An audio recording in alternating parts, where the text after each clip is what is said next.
The gun pressed against Eleanor Hayes's ribs wasn't supposed to be part of her wedding day. Neither was the telegram crumpled in her fist. Don't come.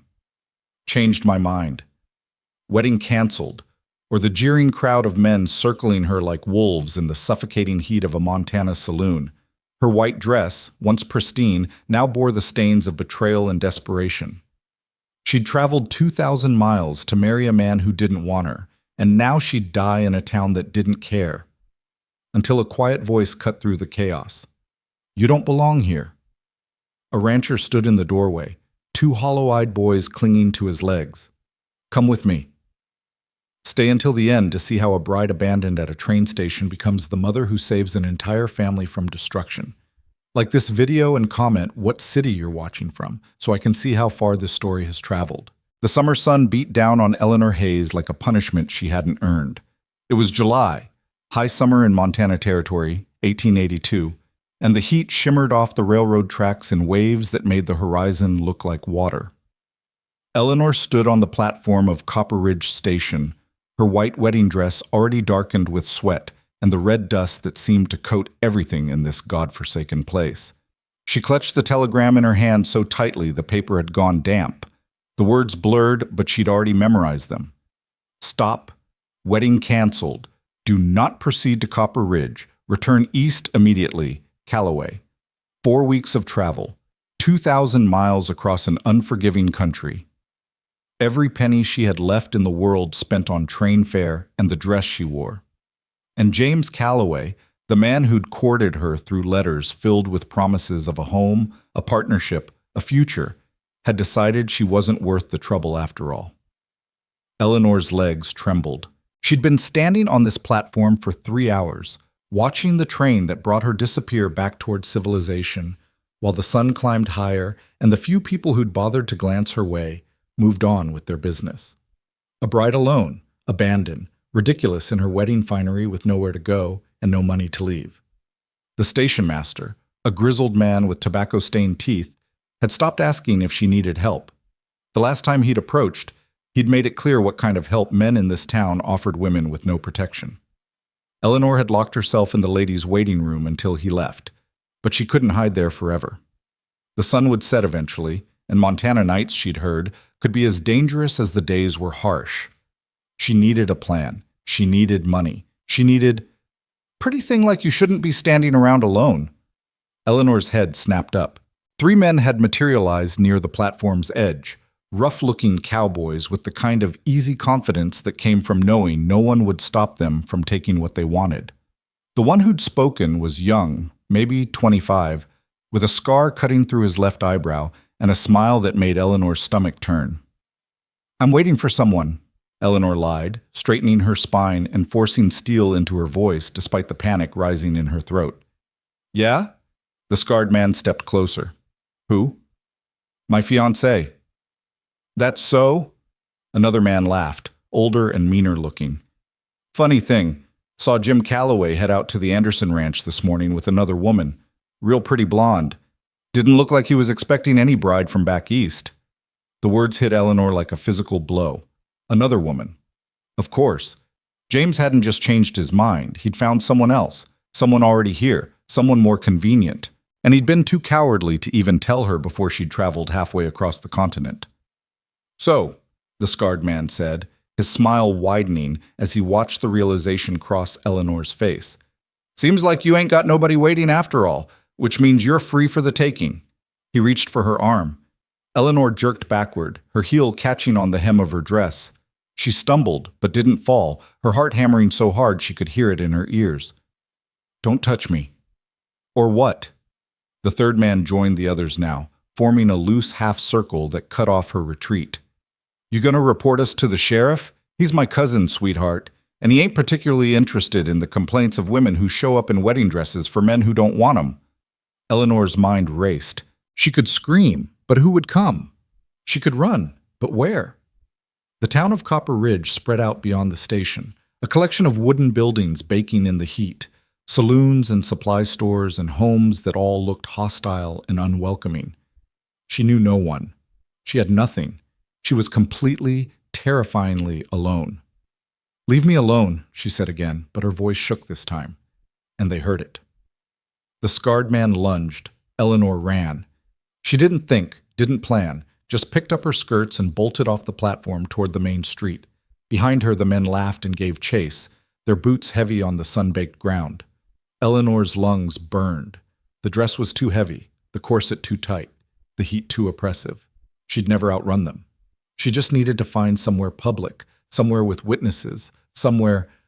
The saloon appeared ahead, its doors propped open to let in whatever breeze might exist. Eleanor could hear piano music and rough laughter spilling out into the street.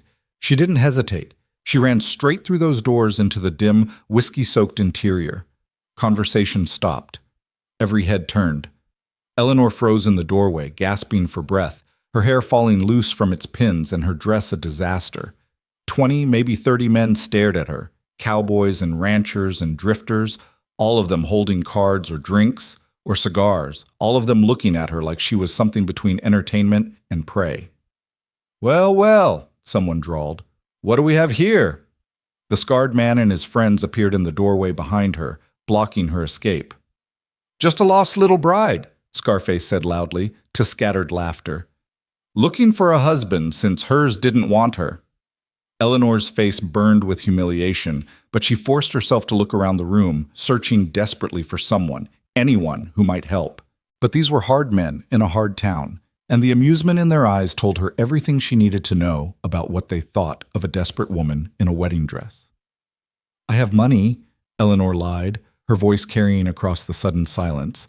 "I can pay for a room. I just need—" "You don't have any money," the older cowboy from the station said, pushing past her into the saloon. "You spent it all getting here, didn't you? For a man who don't want you." He turned to address the room. "Jimmy Calloway sent for this one months ago, then changed his mind when Sarah Pritchard's daddy offered him 300 acres and a herd of cattle to marry his daughter instead. Left this one stranded at the station with nothing but that fancy dress." More laughter, cruel and knowing. Eleanor felt tears burning behind her eyes but refused to let them fall. She wouldn't cry, not here, not in front of these men who already saw her as worthless. "So what's a woman like that good for, boys?" Scarface asked, his hand closing around Eleanor's wrist before she could pull away. "Since she ain't gonna be a wife?" The room erupted in suggestions that made Eleanor's blood run cold. She tried to wrench her arm free, but his grip was iron. Someone else grabbed her other arm. Hands reached for her dress, her hair, pulling her deeper into the saloon while she struggled, and the piano player started up again like this was just another Tuesday afternoon's entertainment. "Let me go!" Eleanor finally screamed, abandoning dignity for survival. She kicked out, felt her foot connect with someone's shin, heard a curse. But there were too many of them, and she was one woman in a wedding dress that made her a target and a joke and a thing to be used. "That's enough." The voice wasn't loud, but it cut through the chaos like a knife through cloth. The hands on Eleanor stopped pulling. The laughter died down. Even the piano player's fingers faltered. Eleanor turned her head, gasping, and saw him. He stood in the saloon doorway, tall and broad-shouldered, with dark hair shot through with premature gray and eyes the color of storm clouds. His face was weathered by sun and wind, carved into hard lines that suggested a man who'd seen more trouble than most and survived it without softening. He wore simple rancher's clothes, dark trousers, a worn shirt, a leather vest, and carried himself with the kind of quiet authority that didn't need a weapon to back it up. Though he had one. A rifle hung loose in his right hand, not pointed at anyone, but present. Beside him, pressed against his legs like they were trying to disappear into his shadow, stood two identical boys. They couldn't have been more than 9 years old, thin and wary, with their father's dark hair and eyes that looked decades too old for their faces. They watched the scene in the saloon without expression, like violence and cruelty were things they'd learned to expect. "Jacob Reed," the bartender said, and his voice held a note of caution. "Didn't know you were in town." "Just finishing business," Jacob said. His gaze moved across the crowd and settled on Eleanor, still held between Scarface and his friend.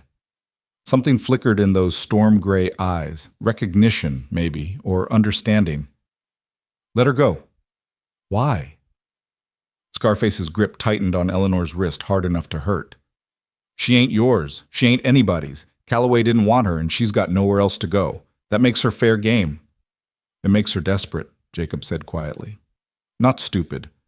She came in here looking for help, not to be mauled by men who should know better. He paused. I said let her go. There was something in his voice now, not a threat exactly, but a promise. The kind of promise that suggested Jacob Reed didn't make statements he wasn't prepared to back up. Scarface hesitated, clearly weighing his options. Around the saloon, other men shifted uncomfortably. Eleanor got the sense that Jacob Reed wasn't someone you crossed lightly, even if you outnumbered him 20-1. She's trouble, the older cowboy muttered, but he released Eleanor's other arm. Woman shows up in a wedding dress for a wedding that ain't happening. That's bad luck, bad business. Then it's lucky she's leaving, Jacob said. His eyes found Eleanor's. You don't belong here. Come with me. Eleanor stared at him. It wasn't a request exactly, more like a statement of fact delivered in a tone that expected compliance. But there was something in his face, some flicker of genuine concern beneath all that weathered hardness, that made her want to trust him even though she'd just learned the hardest lesson of her life about trusting men she didn't know. I don't... Her voice came out hoarse. She swallowed and tried again. I don't know you. No, Jacob agreed. But you know them. He nodded toward Scarface and his friends. And you know what happens if you stay here without money or protection. So the question isn't whether you know me. It's whether you want to live through the night. Scarface laughed, harsh and ugly. Big talk, Reed, but you can't watch her forever, and this town's got a long memory for women who need teaching. Jacob's expression didn't change, but something dangerous flickered in his eyes. Touch her again, he said softly, and I'll make sure your memory gets real short real fast. The threat hung in the air like smoke. No one moved. Even the piano player had stopped completely now, watching the standoff with the rest of the room. Eleanor made her decision. She pulled her wrist free from Scarface's slackened grip and walked, straight-backed, head high, across the saloon floor toward Jacob Reed and his silent sons. Every eye followed her, every step felt like a mile. But she didn't look back, didn't let herself think about what she was doing or what might happen next. When she reached Jacob, he stepped aside to let her pass through the doorway into the blinding sunlight beyond. The boys moved with him like shadows, never quite meeting Eleanor's gaze but aware of her every movement. Thank you, Eleanor managed once they were outside, her voice shaking with reaction now that the immediate danger had passed. Jacob didn't respond. He was watching the saloon entrance, rifle still in hand, waiting to see if anyone would be stupid enough to follow.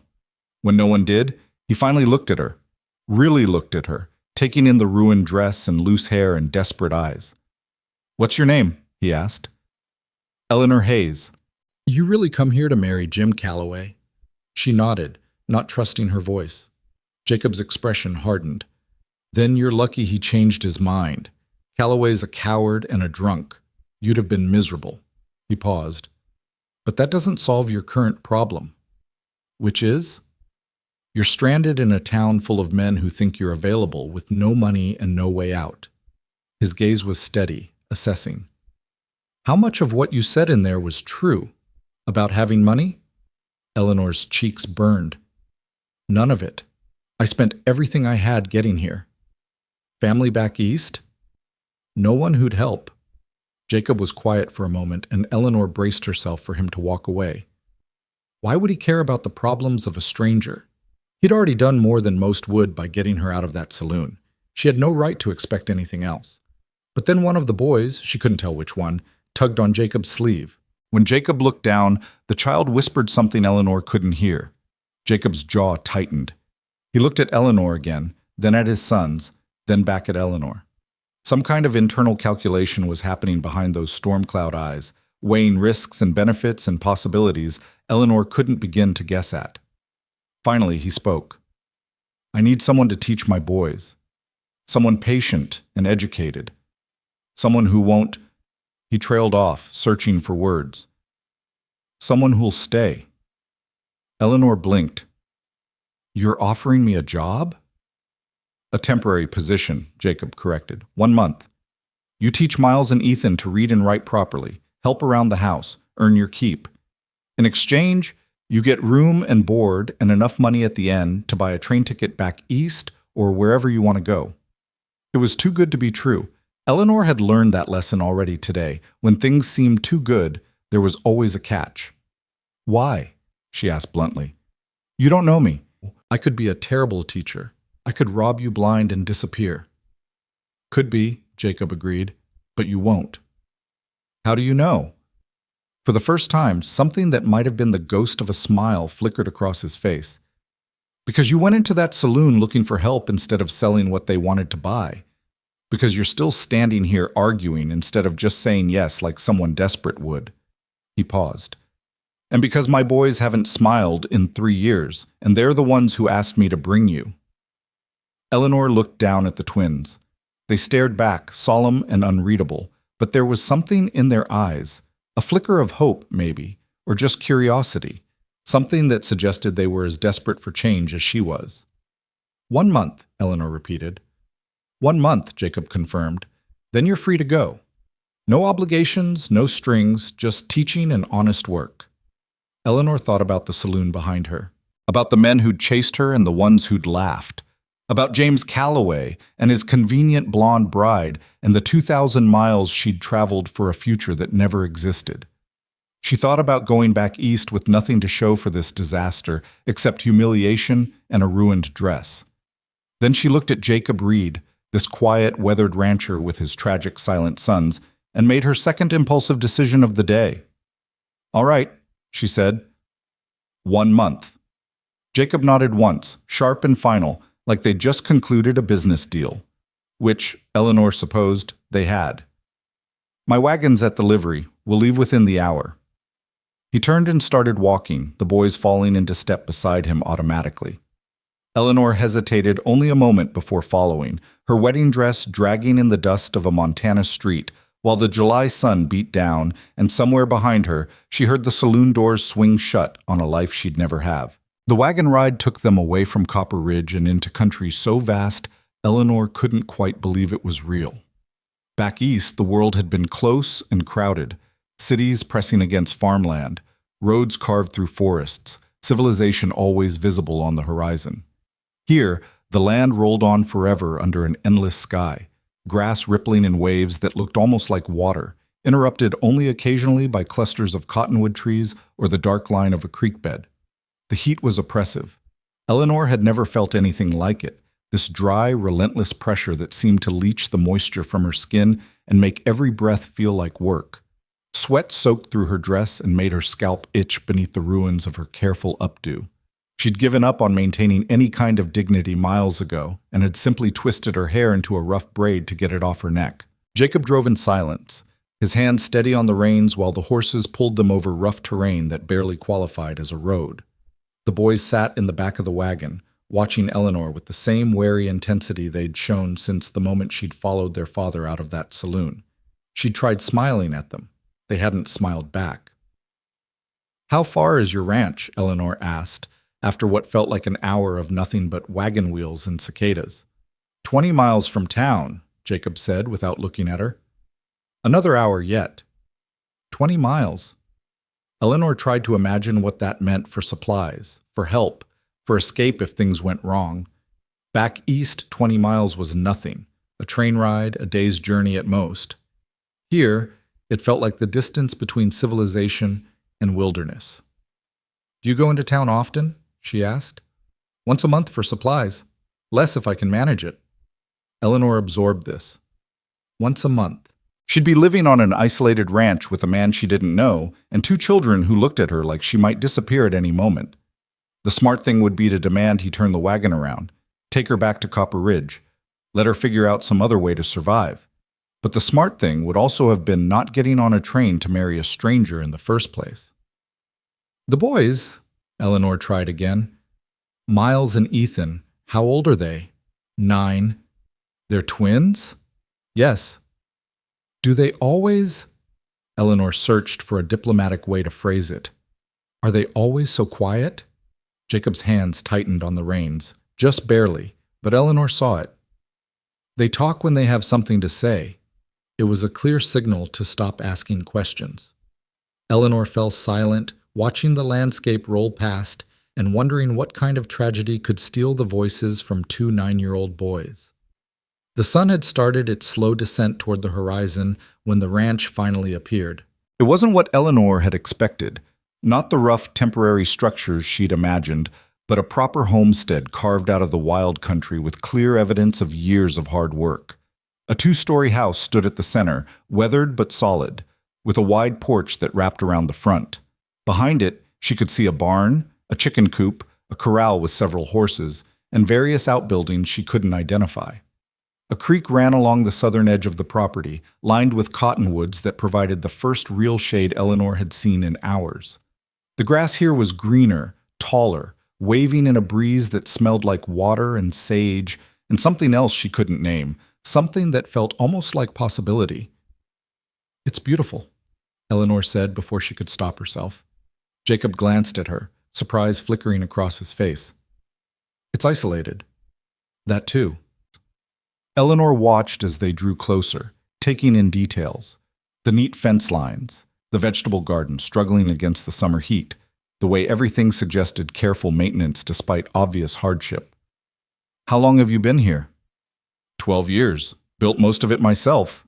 He brought the wagon to a halt in front of the house. "Boys were born here. Their mother—" He stopped abruptly, his jaw working like he was chewing on words he couldn't quite spit out. "She died 3 years ago." So there it was. The tragedy Eleanor had been circling around with her questions. A dead mother and 2 boys who'd stopped smiling. She wanted to ask how. Illness, accident, childbirth. But the look on Jacob's face made it clear that conversation was over before it began. "I'm sorry," Eleanor said quietly. Jacob didn't respond. He just climbed down from the wagon and reached up to help her, a gesture so automatic and unexpected that Eleanor almost fumbled it. His hand was rough with calluses, strong, and he set her on the ground like she weighed nothing. The boys had already scrambled out of the back and stood waiting by the porch steps, watching, always watching. "I'll show you where you'll sleep," Jacob said. "Then we'll go over the rules." "Rules?" "You're working here, not visiting. That means expectations." He was already walking toward the house, clearly expecting her to follow. "You'll have your own room. Used to be the sewing room before." He cleared his throat. "Before. Boys sleep upstairs, I'm downstairs. You don't go into my room, I don't go into yours." "Of course," Eleanor said, slightly offended that he felt the need to specify. "You'll teach the boys every morning, reading, writing, arithmetic, whatever else you know. Afternoons you help with the house and meals. We all eat together, we all pull our weight, no exceptions." They'd reached the porch now. Up close, Eleanor could see the wear on the house more clearly, paint peeling in places, a loose board that creaked under Jacob's boot, windows that could use a good washing. But it was still more solid than anything she'd expected, and when Jacob pushed open the front door and she stepped inside, she found herself in a home that, while sparse, showed signs of having once been truly lived in. There was a large main room with a stone fireplace, a sturdy table surrounded by mismatched chairs, shelves holding books and tools and various necessities. Doors led off to what she assumed were bedrooms. The floor was wood, clean but scarred. The walls were bare except for a single photograph hanging above the fireplace, a woman with dark hair and a genuine smile, holding 2 infant boys. Eleanor didn't need to ask who she was. "Your room," Jacob said, gesturing to a door on the right. "I'll bring your bag." "I don't have a bag," Eleanor admitted. "Just what I'm wearing." Jacob stopped and looked at her, really looked at her for the first time since they'd left town, taking in the ruined wedding dress and the fact that she literally had nothing else in the world. "Sarah, my late wife, she kept some things. In the trunk in your room. You can use what fits." He said it roughly, like the offer cost him something. "Tomorrow, we'll get you proper work clothes." Eleanor felt tears prickling again, but this time from gratitude rather than despair. "Thank you." Jacob nodded stiffly and turned away. "Boys, show Miss Hayes where we keep the wash basin and towels. I expect she'll want to clean up before supper." The twins moved as one, silent and efficient, gesturing for Eleanor to follow them. She did, leaving Jacob standing alone in that room with the photograph of his dead wife and the stranger he'd just brought into his home. Her room was small but clean. A narrow bed, a dresser, a window looking out over the creek, and the promised trunk at the foot of the bed. The boys pointed to the wash basin on the dresser, then to a stack of towels on a shelf, then to a pitcher of water they must have filled earlier. They did all of this without speaking a single word. "Thank you," Eleanor said gently. "Miles and Ethan, right? Which one of you is which?" They looked at each other. Some silent communication passed between them. Then the boy on the left pointed to himself. "Miles?" Eleanor guessed. He nodded. "And you're Ethan," she said to the other boy. Another nod. They were identical, same dark hair, same gray eyes, same wary expressions. But now that Eleanor looked closer, she could see small differences. Miles had a tiny scar above his right eyebrow. Ethan stood slightly taller, though that might have just been posture. "I'm Eleanor," she said. "Miss Hayes, I suppose, if we're being formal. But Eleanor's fine if you prefer." They stared at her. Eleanor resisted the urge to fidget under that doubled gaze. "Your father said you haven't smiled in 3 years," she said quietly.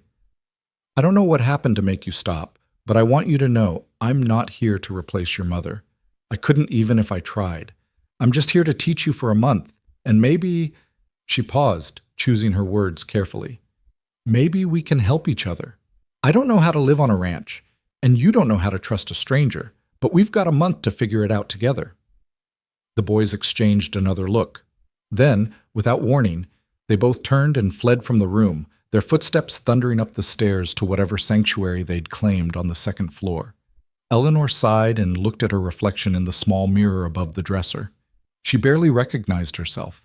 Hair wild, face sunburned, eyes shadowed with exhaustion and shock. The wedding dress that had represented all her foolish hopes this morning now looked like something from a nightmare. She peeled it off with shaking hands and stuffed it into the bottom of the trunk, covering it with whatever dresses she found folded there. Sarah Reed's dresses.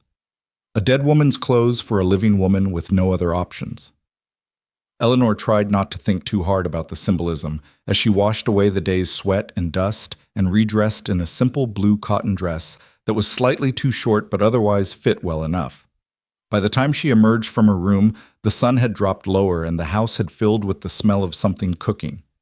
Eleanor followed the scent to a kitchen she hadn't noticed earlier. A practical space with a wood stove, a dry sink, and shelves holding more supplies than she'd expected to see this far from town. Jacob stood at the stove, stirring something in a large pot. He'd removed his vest and rolled up his sleeves, and Eleanor was struck by how domestic the scene would have seemed if not for the rifle still propped against the wall within easy reach. "I can cook," Eleanor offered. "If you'd rather—" "I've got it tonight," Jacob said without turning around. "Tomorrow you can take over. Boys like things simple. Stew, bread, nothing fancy." "I can manage that." "Good." He ladled stew into 4 bowls and set them on the table. "Boys, supper." The thundering footsteps came again, and Miles and Ethan appeared at the kitchen doorway. They'd washed up, Eleanor noticed, faces clean, hair damp. They slid into chairs on one side of the table and waited, hands in their laps, eyes down. Jacob sat at the head of the table. After a moment's hesitation, Eleanor took the remaining seat, the one that must have been Sarah's, facing the kitchen, close enough to the stove to serve, but far enough from Jacob to maintain that careful distance he seemed to require. They ate in silence. The stew was surprisingly good, beef and vegetables and some herb Eleanor couldn't identify, but that gave everything a pleasant, earthy flavor. She was hungrier than she'd realized, and it took effort not to simply shovel the food in like she hadn't eaten in days. "Tomorrow," Jacob said eventually, his voice startling in the quiet, "you'll start teaching after breakfast. I'll show you where the books are. Boys already know their letters and numbers. Their mother taught them that much. But they need more. History, geography, proper grammar, whatever you can give them." "I'll do my best," Eleanor said. "I was a teacher back in Boston, for 2 years before—" She trailed off, not wanting to explain the circumstances that had led her to accept James Calloway's proposal in the first place. Jacob didn't push. "Then you know what you're doing. That's good." He glanced at his sons. "And they're smart boys. They'll learn if you give them reason to." It was the first almost compliment Eleanor had heard him give, And from the way Miles and Ethan sat up slightly straighter, it might have been the first they'd heard in a while, too. After supper, Jacob disappeared to deal with some evening chores while Eleanor washed the dishes with the boys' silent, efficient help. They knew exactly where everything belonged, working around her in a coordinated dance that suggested years of practice. When Eleanor tried to put a pot on the wrong shelf, Ethan gently redirected her hand without speaking. By the time everything was clean and put away, full darkness had fallen outside the windows. Eleanor could hear crickets and the distant sound of the creek, and nothing else. No city noise, no neighbors, no sign of human life beyond this small circle of light in the vast Montana night. Jacob reappeared and sent the boys upstairs to bed. They went without argument, though Eleanor saw them pause at the top of the stairs to look back at her, like they were checking to make sure she was still there. "They'll test you," Jacob said once the boys were out of earshot. "See if you'll stay or run like—" He stopped himself. "They'll test you. Don't take it personal." "I won't," Eleanor promised, though she wasn't sure she believed it. Jacob studied her for a long moment, his expression unreadable in the lamplight. "You did a brave thing today. Stupid, maybe, trusting a stranger. But brave. I didn't have much choice. There's always a choice. You could have stayed in that saloon, taken what they offered. Some women do." His tone was neutral, but there was something in his eyes. Respect, maybe, or just acknowledgement. "But you chose different. That tells me something about who you are." Eleanor felt heat rise in her cheeks. "It tells you I'm desperate." "It tells me you've got spine," Jacob corrected. "And that's what my boys need right now. Someone with spine enough to stay when things get hard." He turned toward his own bedroom door, then paused. "1 month, Miss Hayes. Prove you can do this, and maybe we'll talk about making it longer." "I thought you said 1 month. No obligations." "I did. But things change." He looked back at her, and for just a second Eleanor saw something raw in his expression. Grief, loneliness, a desperate hope he was trying hard not to show. "They liked you, asked me to bring you. That's the first thing they've asked for since their mother died." Before Eleanor could respond, he disappeared into his room and closed the door, leaving her alone in the main room with the dying fire and the photograph of Sarah Reed and the weight of 2 broken boys' fragile hope settling onto her shoulders like a yoke she wasn't sure she was strong enough to carry. But she'd try. Because Jacob was right, she did have spine. And because somewhere in the last 12 hours, between the telegram and the train station and the saloon and this impossible ranch in the middle of nowhere, Eleanor Hayes had stopped running from the life she'd lost and started fighting for the life she might still build. Even if she only had 1 month to figure out how, Eleanor woke to darkness and the sound of screaming. She bolted upright in the unfamiliar bed, heart hammering, momentarily lost in the confusion of not knowing where she was. Then it came back.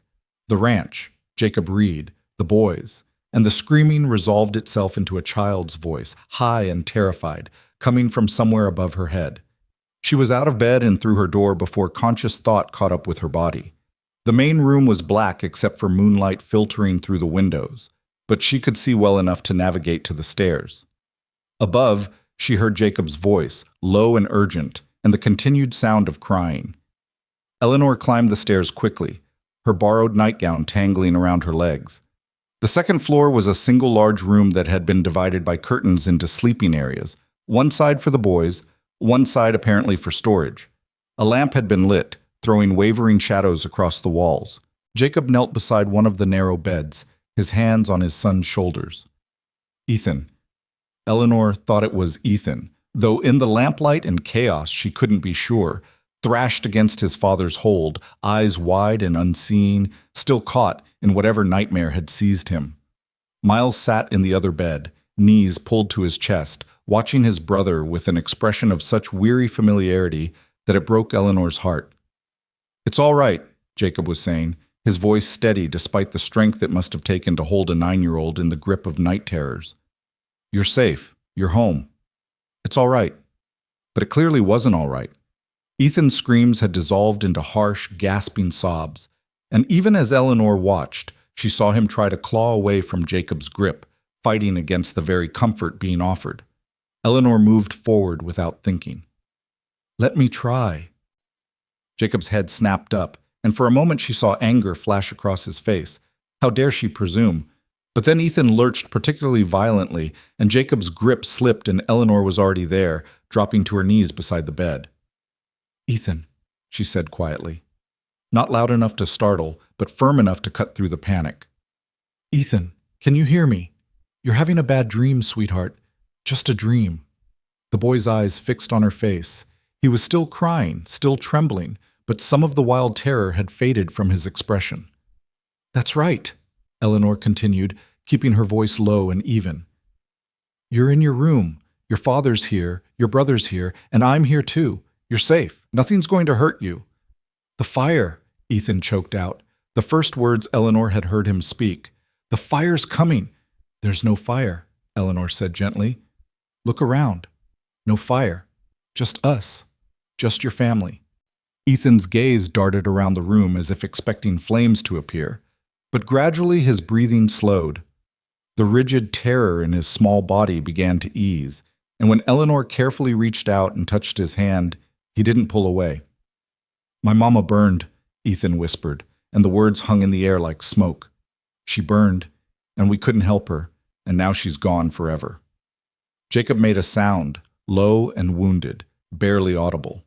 Eleanor glanced at him and saw such raw pain on his face that she had to look away. "I'm so sorry that happened," Eleanor said to Ethan, still holding his hand. "That must have been terrifying, but you're safe now. The fire is over. It can't hurt you anymore." "But it comes back," Ethan said. "Every night it comes back and she's burning and I can't. His voice broke, and this time when Eleanor opened her arms, the boy collapsed into them, sobbing against her shoulder with the kind of desperate grief that suggested he'd been holding it in for far too long. Eleanor held him, one hand stroking his hair, murmuring the wordless comfort that needed no language, just presence, just steadiness, just the promise that he didn't have to face the nightmare alone. Over Ethan's shaking shoulders, Eleanor met Jacob's eyes. The rancher looked shattered, his usual stoic mask completely stripped away to reveal a father who'd been watching his son suffer and didn't know how to stop it. "How often?" Eleanor asked quietly. 3-4 times a week, Jacob said, his voice rough. Both of them, though Miles stopped screaming out loud after the first year. Now he gestured to the other bed where Miles still sat, silent and watchful. "He just stays quiet and waits for it to pass." Eleanor's chest tightened. She looked at Miles, who stared back with those two old eyes, and she understood suddenly why Jacob had brought her here, why he'd offered her this job with such quiet desperation. Because his sons were drowning in grief and trauma, and he didn't know how to save them. "Come here, Miles," Eleanor said softly, shifting to make room without releasing Ethan. "You shouldn't have to go through this alone either." Miles hesitated, glancing at his father. Jacob nodded, and after a moment Miles climbed out of his bed and crossed to Eleanor. He didn't collapse like his brother had, but when Eleanor wrapped her free arm around him, he leaned into her side with the careful, tentative trust of a child who'd learned that adults could disappear. They stayed like that for a long time. Eleanor on the floor beside Ethan's bed, both boys pressed against her while Jacob watched from a few feet away, looking lost in his own home. Gradually, Ethan's sobs quieted to hiccuping breaths, then to silence. His weight grew heavier as exhaustion pulled him back toward sleep. "Can you tell us a story?" Miles whispered, the first time Eleanor had heard his voice too, and it was startling how similar the twins sounded. "Mama used to tell us stories when we couldn't sleep." Eleanor's mind raced.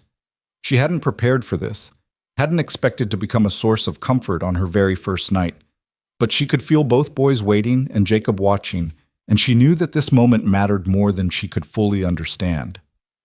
"All right," she said, "let me think. Have you ever heard about the summer the stars fell into the creek?"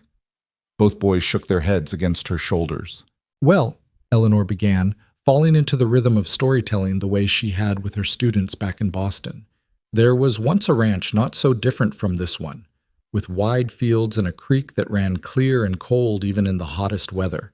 And on this ranch lived 2 boys who were brave and clever and loved to explore." She wove a tale out of nothing, about brothers who found fallen stars in their creek and had to return them to the sky before the sun rose, about the adventures they had and the friends they made along the way. It was silly and fantastical and completely improvised, But the boys listened with rapt attention, and by the time Eleanor reached the ending, the stars safely home, the boys celebrated as heroes. Both Miles and Ethan had relaxed completely against her. "Did the boys get to keep anything?" Ethan asked sleepily. "From the stars." "They did," Eleanor said. "The stars gave them each a gift, the ability to find light even in the darkest places, so that no matter how scary things got, they'd always know that morning would come again." Miles was quiet for a moment. Then, "That's a good gift?" "It is," Eleanor agreed. She carefully shifted both boys back toward Ethan's bed. "Now, do you think you can sleep? I'll stay right here until you do." "Promise?" Ethan asked, his eyes already drooping. "I promise." Jacob moved to help tuck the boys in, his large hands surprisingly gentle as he pulled blankets up and smoothed hair back.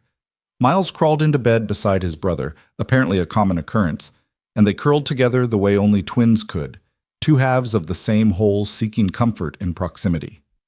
Eleanor sat on the floor beside the bed, her back against the wall, and within minutes both boys had drifted off to sleep. Their breathing synchronized, deep and even, no longer hitching with sobs. Jacob remained standing, looking down at his sons with an expression Eleanor couldn't fully read. Finally he spoke, his voice barely above a whisper. "Thank you. I couldn't reach them. When the nightmares come, I can never—" He trailed off, his jaw working. "You were doing fine," Eleanor said quietly. "Sometimes children just need a different approach in the moment. It doesn't mean you failed them." "I fail them every day." The words came out harsh, self-condemning. "I can't give them what they need, can't make them smile, can't chase away the nightmares, can't bring back their mother." "No one can bring her back," Eleanor said. "And maybe that's not what they need. Maybe they just need to know they're allowed to heal, that it's all right to have nightmares, and it's all right to be sad, but it's also all right to eventually be happy again." Jacob looked at her then, really looked at her, and Eleanor saw something shift in his expression. "You said you were a teacher in Boston. Why'd you leave?" Eleanor hadn't expected the question, and for a moment she considered deflecting, but something about the darkness and the intimacy of the moment, both of them keeping vigil over sleeping children, made honesty feel necessary. "My students' parents thought I was too modern in my methods," she said carefully. "Too willing to question traditional approaches, too—" She paused, searching for the right word. "Too much. I was dismissed, and I had no family to fall back on, no other prospects. When James Calloway's proposal came, it seemed like a chance to start over somewhere that might value independence instead of punishing it. Seems like you got something different than you bargained for." Eleanor almost laughed. "That's an understatement." "You could still leave," Jacob said. "When the month's up, go back east, find another teaching position somewhere that appreciates what you can do." "I could?" Eleanor agreed. She looked down at the sleeping boys, at the way they held on to each other, even in sleep. "Or I could stay. See if I can actually help." "They're already attached to you," Jacob warned. "If you leave after making them care, it'll hurt them worse than never having you at all." "Then I'll have to make sure I don't make promises I can't keep," Eleanor said. She met Jacob's gaze steadily. "1 month. That's what we agreed. I'll give you everything I have for that month, and at the end, we'll see where we stand." Jacob studied her for a long moment, then nodded slowly. "Fair enough." He moved toward the stairs. "I'll leave the lamp burning low in case they wake again. You should get some sleep, Miss Hayes. Morning comes early on a ranch." "Eleanor," she said, "if I'm going to be living here, you might as well call me Eleanor." He paused at the top of the stairs. "Jacob, then. Good night, Eleanor." "Good night." She listened to his footsteps descend, heard his bedroom door close, and then she was alone with the sleeping boys and the low lamplight and the weight of what she'd just promised. 1 month. 29 days left now. 29 days to figure out if she could actually help heal a family that had been broken by fire and loss. Eleanor closed her eyes and let herself doze, her back against the wall, close enough to the boys to hear if they stirred but far enough to give them space. She'd learned long ago to sleep lightly, to wake at the slightest sound, a skill developed from years of being responsible for herself with no safety net. She would need all those skills now. Morning came with rooster crow and the gray light of pre-dawn. Eleanor woke stiff and sore from sleeping on the floor, but when she checked the boys, they were still sleeping peacefully, their faces relaxed in a way that made them look actually 9 years old instead of 90. She crept downstairs to find Jacob already up, coffee brewing on the stove and the smell of bacon filling the kitchen. He glanced at her as she entered, taking in her wrinkled nightgown and sleep-tangled hair, but didn't comment. "Coffee?" he offered. "Please." He poured her a cup, strong and black, and returned to the bacon. They worked in companionable silence, Jacob cooking while Eleanor set the table and tried to remember where everything was stored. By the time the boys appeared, drawn by the smell of breakfast, there were plates of bacon and eggs and fresh bread waiting. The boys looked better this morning, rested, calmer. They slid into their usual seats and ate with good appetite while Eleanor watched them covertly, trying to understand the children she'd be teaching. "After breakfast," Jacob said, "I'll show Eleanor where the books are kept, and you boys will start your lessons. I'll be working on the south fence line if you need me, but I expect you to mind Eleanor and do what she asks. Understood?" Both boys nodded. "And Eleanor," Jacob continued, turning to her, "the boys know their chores. They'll need to do them in the afternoon, feeding chickens, collecting eggs, helping with whatever needs doing.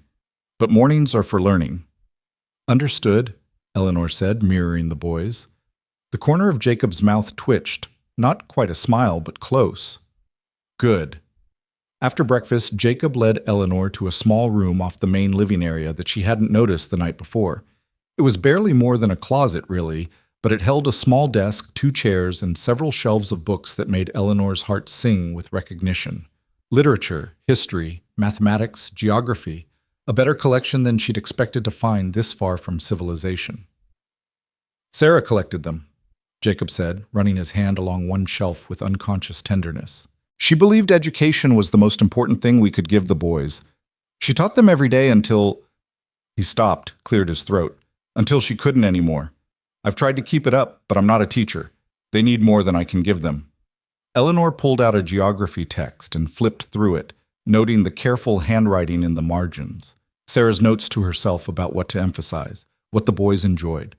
It felt both intimate and sad, reading the thoughts of a woman who'd never expected to die so young.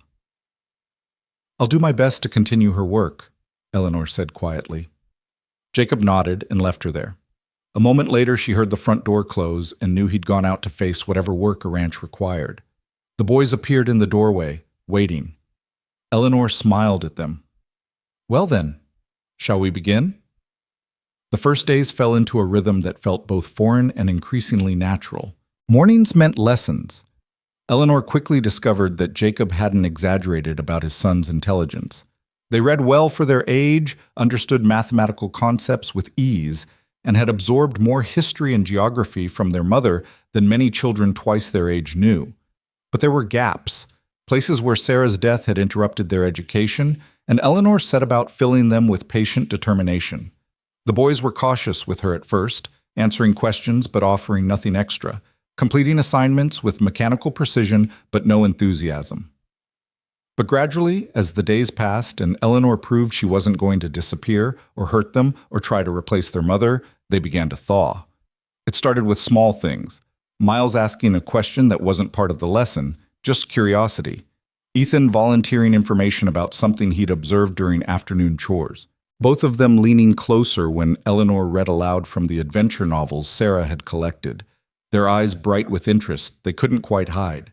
Afternoons were for practical work, and this was where Eleanor struggled most. She'd never collected eggs from chickens that seemed personally offended by her presence. She'd never weeded a garden in heat that made her dizzy. She'd never learned to work a water pump or hang laundry or cook over a wood stove that required constant adjustment to maintain the right temperature. But the boys helped her, and slowly Eleanor began to understand the quiet language they'd developed. The way Miles would touch her elbow when she was about to make a mistake. The way Ethan would demonstrate a task without speaking, and then wait patiently while she tried it herself. They were teaching her just as much as she was teaching them, though neither party acknowledged it out loud. Jacob remained largely separate from their daily routine. He worked the ranch from dawn until well after dusk, appearing for meals and occasionally in the evenings to check on the boys, but otherwise keeping his distance. Eleanor understood it was deliberate. He was giving her space to establish her own relationship with his sons, not wanting to crowd or complicate things. But sometimes she'd look up from the garden or the laundry and find him watching from across the yard, his expression unreadable. And sometimes at dinner, when the boys were talking more freely than they had in years according to the subtle changes in Jacob's face, she'd catch him looking at her with something that might have been gratitude or might have been fear. 2 weeks into her stay, Eleanor woke again to screaming. This time it was Miles, and this time Eleanor knew what to do. She went upstairs, sat beside his bed, and told him another story. This one about 2 boys who tamed wild horses that could run faster than the wind. By the time she finished, both twins were calm and drowsy, and when she rose to leave, Ethan's small voice stopped her. "Will you stay again until we fall asleep?" Eleanor had been planning to return to her own bed, exhausted from a day of hard work under the relentless sun, but she looked at their faces, hopeful and vulnerable in the lamplight, and found she couldn't refuse. "Of course," she said, and settled against the wall. She woke hours later to find someone had covered her with a blanket. Jacob stood at the top of the stairs, another blanket in his hands, clearly having just finished tucking her in. Their eyes met in the dim light. Neither spoke. Jacob simply nodded once, acknowledgement, maybe, or thanks, and disappeared back downstairs. Eleanor pulled the blanket closer and let herself drift off again, warmed by more than just wool. The 3rd week brought the first real test of Eleanor's resolve. She'd gone into town with Jacob to pick up supplies, leaving the boys at the ranch under strict instructions to stay close to the house. It was her first time back in Copper Ridge since the day she'd arrived, and she felt the eyes on her the moment they drove down the main street. "Ignore them," Jacob said quietly, handling the reins with steady hands. But ignoring them proved difficult when Scarface, whose name, Eleanor learned, was actually Tom Miller, blocked their path outside the general store. "Well, well," Tom said, his grin as unpleasant as Eleanor remembered. "If it isn't Reed's new housekeeper, how's that working out for you, sweetheart? Getting tired of playing mama to someone else's brats yet?" Eleanor felt anger flash through her, hot and sharp. She opened her mouth to respond, but Jacob was already moving. He handed her the reins and stepped down from the wagon with the kind of deliberate calm that somehow seemed more dangerous than rage. "You've got something to say to me, Tom?" Jacob asked, his voice quiet. Tom's grin faltered slightly. "Just making conversation, Reed. No need to get all protective. We all know she's just temporary anyway. Soon as she gets enough money, she'll be gone like smoke." "What Eleanor does is none of your concern," Jacob said. "And if I hear you've been bothering her or spreading talk about her, we're going to have a problem. The kind of problem that ends with you explaining to the sheriff why you can't stop harassing a woman who wants nothing to do with you." "Your sheriff's my cousin," Tom reminded him, but there was less confidence in his voice now. "And my ranch employs half the county during harvest season," Jacob replied. "People have long memories, Tom. You do well to remember that." He held Tom's gaze until the younger man looked away, then turned and walked into the general store like nothing had happened. Eleanor sat frozen on the wagon, her heart pounding with a mixture of fear and something else, something warm that she didn't want to examine too closely. Inside the store, Jacob conducted business with his usual efficiency while Eleanor gathered supplies from a list he'd given her. The shopkeeper's wife, a pleasant woman named Martha, chatted with Eleanor about recipes and garden troubles, treating her like a normal customer instead of a scandal. It was such a relief after Tom's hostility that Eleanor found herself relaxing, even smiling. "It's good to see those boys have someone looking after them properly again," Martha said quietly as she wrapped Eleanor's purchases. "Jacob does his best, but a ranch that size and 2 grieving boys, it was too much for one man. I'm glad you're there." "It's only for a month," Eleanor said automatically. Martha gave her a knowing look. "That's what my sister said when she came out here to help her cousin with the children. She's been here 23 years now, married to the rancher next door, with 5 children of her own." She smiled. "Sometimes temporary has a way of becoming permanent, if you let it." Eleanor didn't know how to respond to that, so she simply thanked Martha and carried her packages out to the wagon. Jacob was already there, loading supplies into the back. He helped her up without comment, and they drove out of town in silence. They were halfway home when Jacob finally spoke. You handled Tom well. Keeping quiet, I mean. Some women would have made it worse by trying to argue with him. Eleanor felt a flash of irritation. I'm not some women, and I didn't keep quiet because I'm meek. I kept quiet because you were already handling it, and I didn't want to undermine you. Jacob glanced at her, surprise flickering across his face. I didn't mean— I know what you meant, Eleanor interrupted, and I appreciate you standing up for me. But don't mistake strategic silence for inability to defend myself. If you hadn't been there, I would have handled Tom just fine. Would you? Jacob's tone was mild, but there was genuine curiosity there. How? I spent 2 years teaching in a school where half the fathers thought women had no business educating children, and the other half thought I should be grateful for any attention they gave me, appropriate or not, Eleanor said. I learned to use words like weapons, Jacob. I learned exactly how to make a man feel small without giving him anything concrete to complain about. Tom Miller doesn't scare me. He's just another bully who thinks intimidation is the same as power. Jacob was quiet for a long moment. Then, I believe you. But all the same, I'm glad I was there. Something in his tone made Eleanor look at him. His hands were tight on the reins, his jaw set, and she realized he'd been more worried than he'd let on. Not worried that she couldn't handle herself, but worried about what might happen if Tom pushed too hard and crossed a line Jacob couldn't protect her from. The boys asked about you this morning, Jacob said, changing the subject. Wanted to know if you were coming back or if you'd decided to leave while you were in town. Eleanor's chest tightened. What did you tell them? That you'd be back, that you promised them a month, and you seemed like the type to keep your word. He paused. They've lost too many people, Eleanor. Their mother, and before that, there were others. Housekeepers who couldn't handle the isolation, who left without warning. The boys learned not to trust anyone who wasn't blood. But they're trusting me, Eleanor said quietly. Yes. Jacob met her eyes briefly before returning his attention to the road. So please, whatever you decide to do when the month is up, give them warning. Let them prepare. Don't just disappear. I won't, Eleanor promised. I would never do that to them. They completed the journey in silence, but it was a different quality of silence now. Comfortable, companionable. When they finally pulled up to the ranch, the boys came running from the house, and Eleanor felt something shift in her chest at the sight of their eager faces. She was getting attached. Despite all her warnings to herself, despite knowing this was temporary, she was falling in love with these broken boys and their careful, wounded father. And the truly terrifying part was that she no longer wanted to leave. That night, after another story and another peaceful sleep for the twins, Eleanor sat on the porch while the crickets sang and the stars wheeled overhead in their endless dance. She could hear Jacob moving around inside, the creak of floorboards marking his path through evening rituals she was learning to recognize. The door opened, and he emerged with 2 cups of coffee, handing her one without asking if she wanted it. They sat together in the darkness, not touching but close enough that Eleanor could feel his warmth in the cooling night air. 3 weeks left, Jacob said eventually. Yes. You could stay longer, if you wanted. The boys, they're better with you here. Anyone can see that. Eleanor's heart pounded.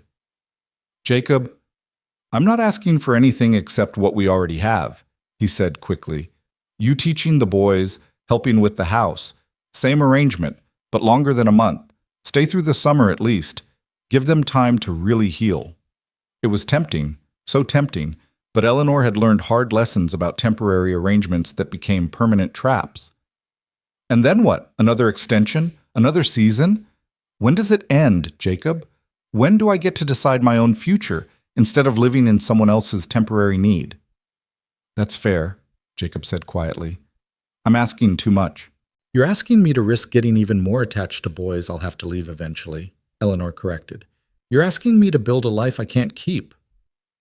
What if you could keep it? The question hung between them, heavy with implications Eleanor wasn't ready to examine. Before she could respond, a sound from inside made them both turn.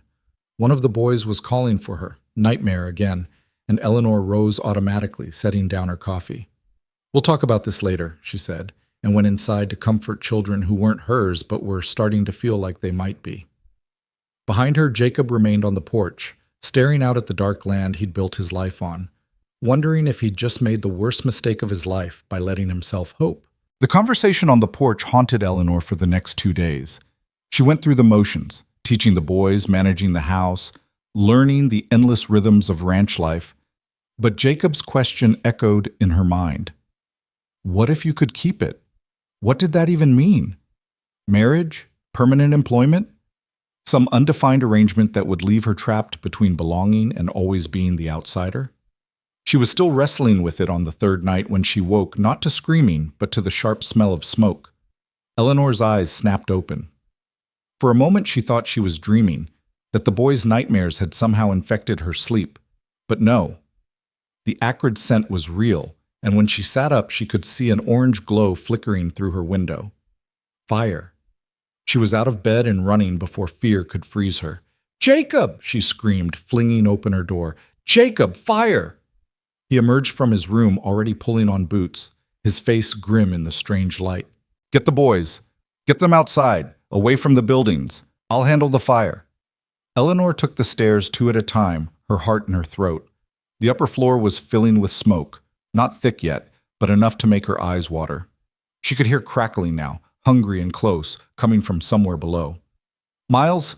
Ethan!" She reached their beds and shook them awake. Both boys came up confused, disoriented, and then their eyes went wide with terror as they smelled the smoke. "No," Ethan whispered. "No, no, not again." "Listen to me," Eleanor said, gripping both their shoulders hard enough to hurt.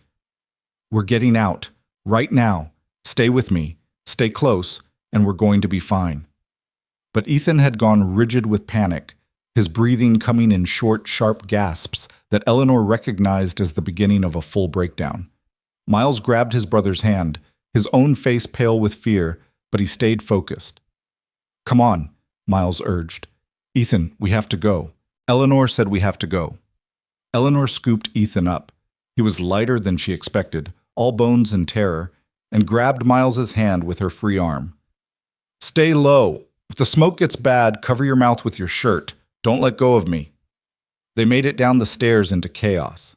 The fire had started in the hay barn. Eleanor could see it through the window, flames climbing the dry wood with terrifying speed. But embers had jumped to the main house, and now the kitchen was burning, fire eating through the wall with hungry efficiency. Jacob was already there with buckets, trying to contain it, but Eleanor could see it was a losing battle. The summer had been too dry, the wind too strong.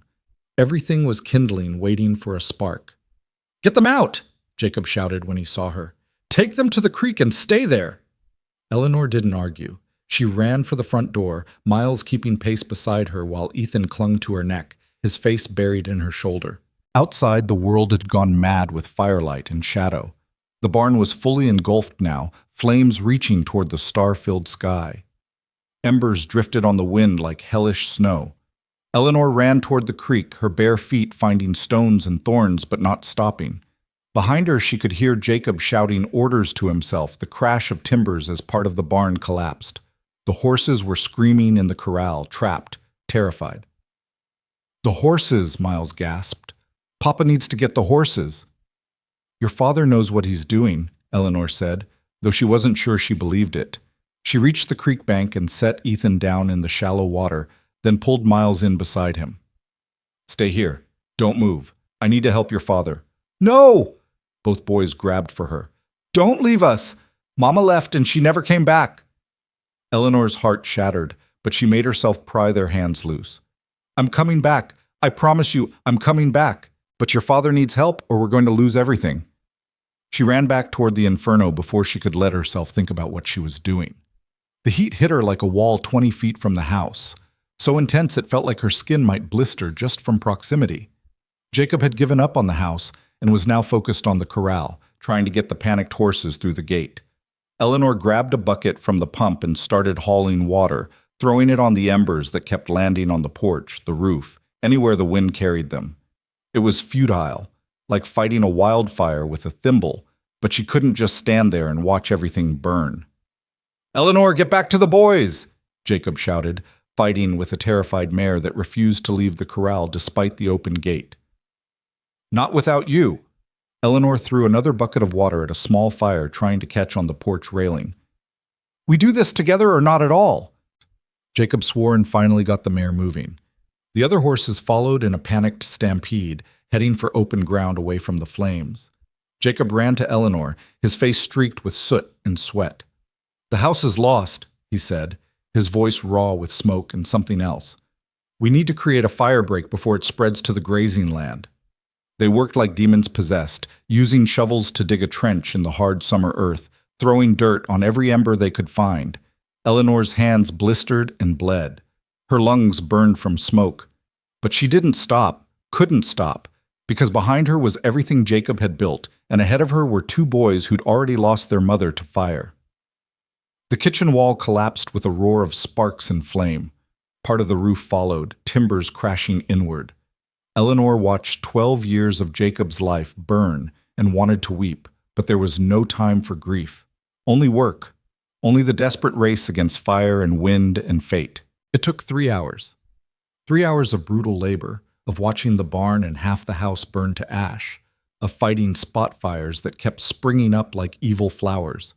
But finally, the wind shifted. The fire lost its momentum. What remained continued to burn, but it was contained now, eating itself rather than spreading. Eleanor collapsed to her knees in the dirt, coughing so hard she thought her ribs might crack. Jacob dropped beside her, his hands raw and bleeding, his face gray with exhaustion and shock. "The boys," Eleanor gasped. "I need to check on the boys." She tried to stand, but her legs wouldn't hold her. Jacob caught her before she fell, his strong hand steadying her even though he was shaking too. "I'll go," he said. "You did enough. More than enough." "Together," Eleanor insisted. "We go together." They stumbled toward the creek like two drunks, holding each other up. The eastern sky was beginning to pale with the first hint of dawn, and in that gray light, Eleanor could see the full extent of the damage. The barn was gone. The kitchen and back half of the house were destroyed. Outbuildings had burn marks. The corral fence had collapsed. But the boys were safe. She could see them huddled by the creek where she'd left them, and that was all that mattered. Miles saw them first and came running, Ethan right behind him. They hit their father like small cannonballs, and Jacob went down to his knees, wrapping both boys in his arms and holding them so tight Eleanor could see him trembling. "You're alive," Ethan sobbed. "You didn't burn. You didn't leave us." "Never," Jacob said, his voice breaking. "Never, boys. I'm right here." Eleanor stood apart, watching the family reunion and feeling suddenly like the intruder she'd always been. This was their tragedy, their survival, their moment. She had no right to be part of it. But then Miles pulled away from his father and ran to Eleanor, wrapping his arms around her waist. "You came back," he said fiercely. "You promised, and you came back." "Of course I did," Eleanor said, running her hand through his smoke-tangled hair. "I'll always come back. I promised, didn't I?" Ethan joined his brother, and Eleanor found herself holding both boys while Jacob watched with an expression she couldn't read. They stood like that as the sun rose over the ruins, 4 people who'd survived the night but didn't yet know what came next. The days that followed were a blur of salvage and survival. They moved what remained of their possessions into the front part of the house, the section that hadn't burned. Jacob and the boys slept in the main room while Eleanor took the only intact bedroom. They cooked over an outdoor fire pit since the kitchen was gone. They washed in the creek and rationed water and made do with a fraction of what they'd had before. Neighbors came to help once word spread. Ranchers Eleanor had never met showed up with lumber and tools and strong backs, working alongside Jacob to shore up what remained and start planning repairs. The community that had seemed so hostile when Eleanor first arrived proved itself capable of surprising compassion in the face of disaster. But not everyone was helpful. On the 4th day after the fire, a rider appeared at midday while Jacob was working on the barn foundation with 2 neighboring ranchers. Eleanor was teaching the boys under a cottonwood tree by the creek, trying to maintain some normalcy despite the chaos. She looked up when she heard horses and felt her stomach drop. Tom Miller sat astride a fine bay gelding, and he wasn't alone. 3 other men flanked him, rough-looking types that made Eleanor think of the cowboys who'd chased her through Copper Ridge that first day. Jacob saw them too and straightened, his hammer still in hand. The neighboring ranchers exchanged glances and moved to stand with him. The air went tight with tension. "Tom," Jacob said, his voice neutral, "what brings you out here?" "Heard you had some trouble," Tom said, his smile not reaching his eyes. "Thought we'd come see if there was anything left worth saving." "We're managing fine. Don't need your help." "That's so." Tom's gaze swept over the burned buildings, the makeshift camp, and landed on Eleanor and the boys. "Seems like you could use all the help you can get, especially with mouths to feed that ain't even yours." Eleanor stood slowly, placing herself between the boys and the mounted men. Miles and Ethan pressed against her back, silent and watchful. "Eleanor's part of this household," Jacob said carefully. "What concerns my family doesn't concern you." "See, that's interesting," Tom said, "because I've been hearing things about how you brought this woman out here under questionable circumstances, about how she's living in your house without benefit of marriage or proper chaperone, about how that might not be appropriate." One of the neighboring ranchers, a man named Charlie Peterson, spat in the dirt. "Tom, if you've got something to say it straight instead of dancing around like a fool." Tom's smile went sharp and mean. "All right then, straight talk. I've filed a complaint with the territorial judge, alleging that Jacob Reed is harboring a woman of questionable virtue and exposing his minor children to moral corruption. The judge is very interested in investigating these allegations." Eleanor felt like she'd been punched. "That's absurd. I'm a teacher. I'm here to educate the boys." "Is that what they're calling it these days?" Tom's gaze raked over her in a way that made her skin crawl. "Funny how you showed up in a wedding dress for a man who didn't want you, and now you're playing house with a widower and his kids. Makes a man wonder what else you're willing to do to secure yourself a home." Jacob moved so fast Eleanor barely saw it. One moment he was standing by the barn, the next he'd crossed the space between them and dragged Tom off his horse. They hit the ground hard, Jacob's fist connecting with Tom's jaw before anyone could intervene. "You take that back," Jacob growled, his forearm across Tom's throat. "You apologize to her right now." Tom laughed, spitting blood. "Truth hurts, don't it? And the judge will want to know the truth. About the nature of your relationship with Miss Hayes. About whether she's a fit influence for your boys. About whether you're a fit father, letting strange women into your home so soon after your wife's death." The other men with Tom had dismounted now, hands on their weapons. Charlie and the other neighbor moved to back Jacob up.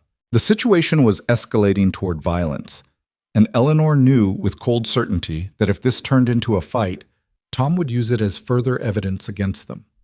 "Stop," Eleanor said loudly. "Jacob, let him go." Jacob didn't move, his eyes locked on Tom with murderous intent. "Please," Eleanor added quietly, "this is what he wants. Don't give him ammunition." Jacob's jaw worked, but finally he released Tom and stood. Tom climbed to his feet, still grinning despite the blood on his face. "Smart woman," Tom said. "Smarter than your boss, anyway. The judge will be by within the week to conduct his investigation. I suggest you prepare your story carefully, Miss Hayes, because if the judge finds evidence of impropriety, those boys will be removed from this house faster than you can blink." He swung back onto his horse, his companions following suit. "Oh, and Jacob, you might want to consider whether keeping her around is worth risking your sons. Because I guarantee you the judge won't look kindly on a man who puts his own comfort above his children's welfare." They rode off, leaving a cloud of dust and sick dread in their wake. Jacob turned to Eleanor, his face stricken. "I'm sorry, You should have what? Known that Tom Miller is vindictive enough to weaponize territorial law?" Eleanor shook her head. "This isn't your fault." "It's my responsibility," Jacob said. "You're here because of me, and now you're being attacked because of me." Charlie cleared his throat. "Jacob, listen. Tom's been looking for a way to hurt you since you beat him in that land dispute 2 years ago. This ain't about Eleanor. It's about him wanting revenge and seeing an opportunity." "Doesn't matter what it's about," Jacob said heavily. "What matters is the judge will come and he'll investigate, and if he finds any reason to believe the boys are in an improper situation, then we make sure he doesn't find one," Eleanor interrupted. She was thinking fast now, her mind racing through possibilities and consequences. "I'll leave." "What?" Jacob and both boys spoke simultaneously, their voices sharp with panic. "I'll go back to Copper Ridge, find a room at the boarding house," Eleanor continued. "Remove myself from the situation entirely. Then there's nothing for the judge to investigate. No impropriety, no scandal, just a teacher who was temporarily employed and has now left." "No," Miles said, grabbing her hand. "You can't go. You promised you wouldn't leave us." "I promised I wouldn't disappear without warning," Eleanor corrected gently. "This is different. This is me leaving to protect you." "It's exactly the same," Ethan's voice cracked. "Everyone leaves. Everyone dies or goes away and we're always alone again." Eleanor dropped to her knees in front of the boys, taking both their hands. "Listen to me. If I stay and the judge decides your father is unfit because of me, you could be taken away from him, sent to live with strangers, split up, put in institutions. I won't risk that. I won't be the reason you lose everything." "There has to be another way," Jacob said, his voice raw. "There is," Charlie said quietly. Everyone turned to look at him. He shifted uncomfortably under the attention. "You could marry her." Silence fell like a stone. "What?" Eleanor managed. "Makes sense," Charlie continued, warming to his argument. "You need a mother for the boys. Eleanor needs a home and protection. Get married, make it legal and proper, and Tom's got nothing. The judge can't complain about impropriety if you're man and wife." "That's insane," Eleanor said. "We barely know each other. Marriage it's not something you do to win a legal dispute." "People marry for all kinds of reasons out here," Charlie said pragmatically. "Love's a luxury. Partnership, mutual need, convenience, those are the foundations most marriages are built on in the territories. And from what I've seen, you two work well together. The boys love her, Jacob, and she clearly cares about them. That's more than a lot of couples start with." Jacob was staring at Eleanor with an expression she couldn't read. "It's your choice," he said finally. "I won't force you into anything, but if you're willing, it would solve the problem." Eleanor's mind spun. Marriage. To a man she'd known for less than a month.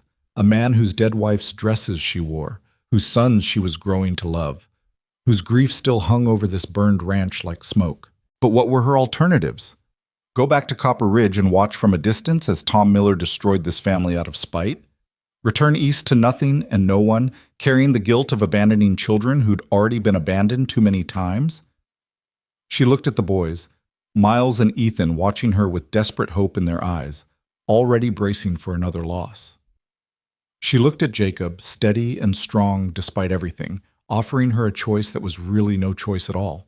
She looked at the burned buildings and the salvaged life and the community that had rallied around them, and she made her decision. "All right," Eleanor said. "I'll marry you." The wedding happened 3 days later in the front room of what remained of the Reed house. Charlie Peterson served as witness, along with his wife Martha. The circuit preacher, who happened to be passing through, conducted the ceremony with professional efficiency and no questions about the hasty nature of the union. Eleanor wore a simple dress borrowed from Martha. Her wedding dress was still stuffed in the bottom of the trunk, and she couldn't bring herself to look at it. Jacob wore his cleanest shirt and pants, his hair still damp from washing. The boys stood beside them, solemn and watchful, not quite understanding what was happening, but understanding it was important. The vows were brief, the kiss perfunctory, the ring a simple band Jacob had commissioned from the blacksmith in town. 20 minutes after it started, Eleanor Hayes became Eleanor Reed, and the temporary arrangement she'd agreed to 1 month ago became permanent in the eyes of law and society. The preacher left. Charlie and Martha congratulated them awkwardly and departed. And then it was just the four of them, Eleanor, Jacob, Miles, and Ethan, standing in the ruins of the old life and the uncertain beginning of the new one. "Well," Jacob said after a long silence, "that's done." "Yes," Eleanor agreed. They looked at each other, two strangers who were now legally bound, and Eleanor wondered what she'd just committed herself to. That night, Jacob insisted on sleeping outside by the fire pit while Eleanor took the bedroom. The boys slept in the main room as they had been since the fire. It was all very proper and careful, everyone maintaining appropriate distance despite the marriage certificate that said they were now family. Eleanor lay awake listening to the night sounds and trying to process what she'd done. Married. She was married to Jacob Reed, mother to his sons, mistress of a half-burned ranch in the middle of Montana. It was so far from anything she'd imagined for her life that she couldn't quite believe it was real. The judge arrived the following afternoon. He was a severe-looking man named Judge Harrison, riding a fine horse and accompanied by a clerk who took notes on everything. Tom Miller rode with them, his smile triumphant as he dismounted. "Mr. Reed," Judge Harrison said formally, "I'm here to investigate allegations of impropriety in your household, specifically regarding the presence of an unmarried woman living with you and your minor children." Jacob stepped forward, his face carefully neutral. "The allegations are false, Your Honor. Eleanor is my wife. We were married 3 days ago by Circuit Preacher Morrison. Charlie Peterson and his wife served as witnesses." The judge's eyebrows rose. Tom's smile faltered. "Your wife," Judge Harrison repeated. "Yes, sir. Eleanor Reed, formerly Eleanor Hayes. We married in the presence of witnesses and in accordance with territorial law." Jacob pulled out the marriage certificate. "All legal and proper." The judge examined the certificate carefully, his clerk looking over his shoulder and making notes. Tom's face had gone red with fury.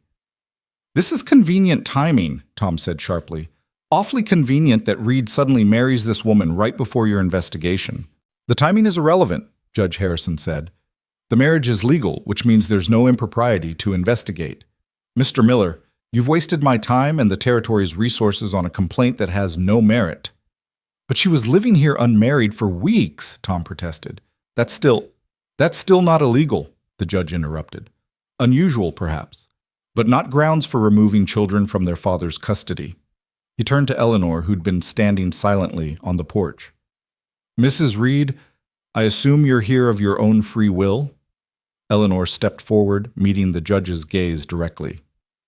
"I am, Your Honor. I came to Montana to marry another man who changed his mind. Mr. Reed offered me employment teaching his sons. Over the course of that employment, we grew to respect each other and decided to marry. It may have been quick by Eastern standards, but as I understand it, such arrangements are common in the territories." "They are, indeed," the judge agreed. He studied Eleanor for a moment longer, then nodded. "You seem a capable woman, Mrs. Reed. Your husband and sons are fortunate to have you." He remounted his horse, his clerk scrambling to follow. Tom remained on the ground, his face twisted with impotent rage. "This isn't over, Reed," Tom said quietly. "Yes, it is," Jacob replied. "You've got no complaint, no grounds, no case. Leave my family alone, Tom, because next time you come at us, I won't be so restrained." Tom spat in the dirt at Jacob's feet, a final gesture of contempt, and swung onto his horse. He rode off without another word, but the look in his eyes promised that Jacob was right. This wasn't over. That night, for the first time since the fire, the boys slept without nightmares. Eleanor sat by their beds, watching them breathe in the peaceful rhythm of true rest, and realized that whatever happened next, she'd made the right choice. She'd chosen to stay, to fight, to become part of this broken family and help them heal, even if it meant binding herself to a man she barely knew and a life she'd never imagined. Jacob found her there an hour later, still keeping vigil. "Thank you," he said quietly, "for today, for all of it. You didn't have to—" "Yes, I did," Eleanor interrupted. "They're my sons now too, legally, officially, and I protect what's mine." Something shifted in Jacob's expression. Surprise, gratitude, something else Eleanor couldn't name. "Eleanor, about the marriage. I want you to know I don't expect, that is, we can keep things as they've been. Separate rooms, separate lives, mostly. This doesn't have to change anything you're not ready to change." Eleanor looked at him, this man who'd saved her from disaster, who'd given her purpose and family and a home despite his own grief. "What do you want it to be, Jacob?" He was quiet for so long she thought he wouldn't answer. Then, "I want to stop feeling like I'm drowning. I want my boys to smile again. I want to rebuild what the fire took and make something better from the ashes." He paused. "And I want to know that when I wake up tomorrow, you'll still be here, that this is real." "It's real," Eleanor said softly. "I'm here, and I'm not going anywhere." She meant it. For better or worse, for richer or poorer, in fire and fear and uncertain futures, she was Eleanor Reed now, and she would stand her ground. The fragile peace lasted exactly 9 days. Eleanor had fallen into the rhythm of being Mrs. Reed with surprising ease.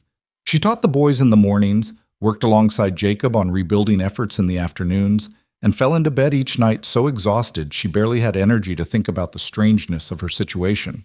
The marriage certificate hung on the wall where the judge had seen it, proof of legitimacy, but the reality of what it meant remained undefined and unspoken between her and Jacob. They were partners in survival, nothing more.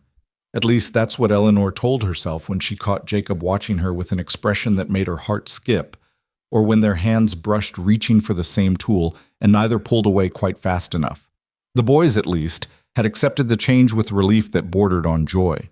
They called her Eleanor still, not mother, but there was a possessiveness in the way they stayed close to her now, a certainty that she belonged to them just as much as they belonged to her.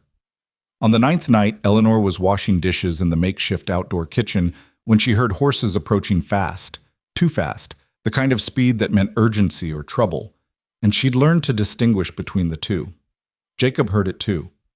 He emerged from the barn with his rifle, his face already set in hard lines. "Get the boys inside, now!" Eleanor didn't argue. She wiped her hands and hurried to where Miles and Ethan were playing near the creek. "Come on, boys, inside." "But we're not done," Miles started.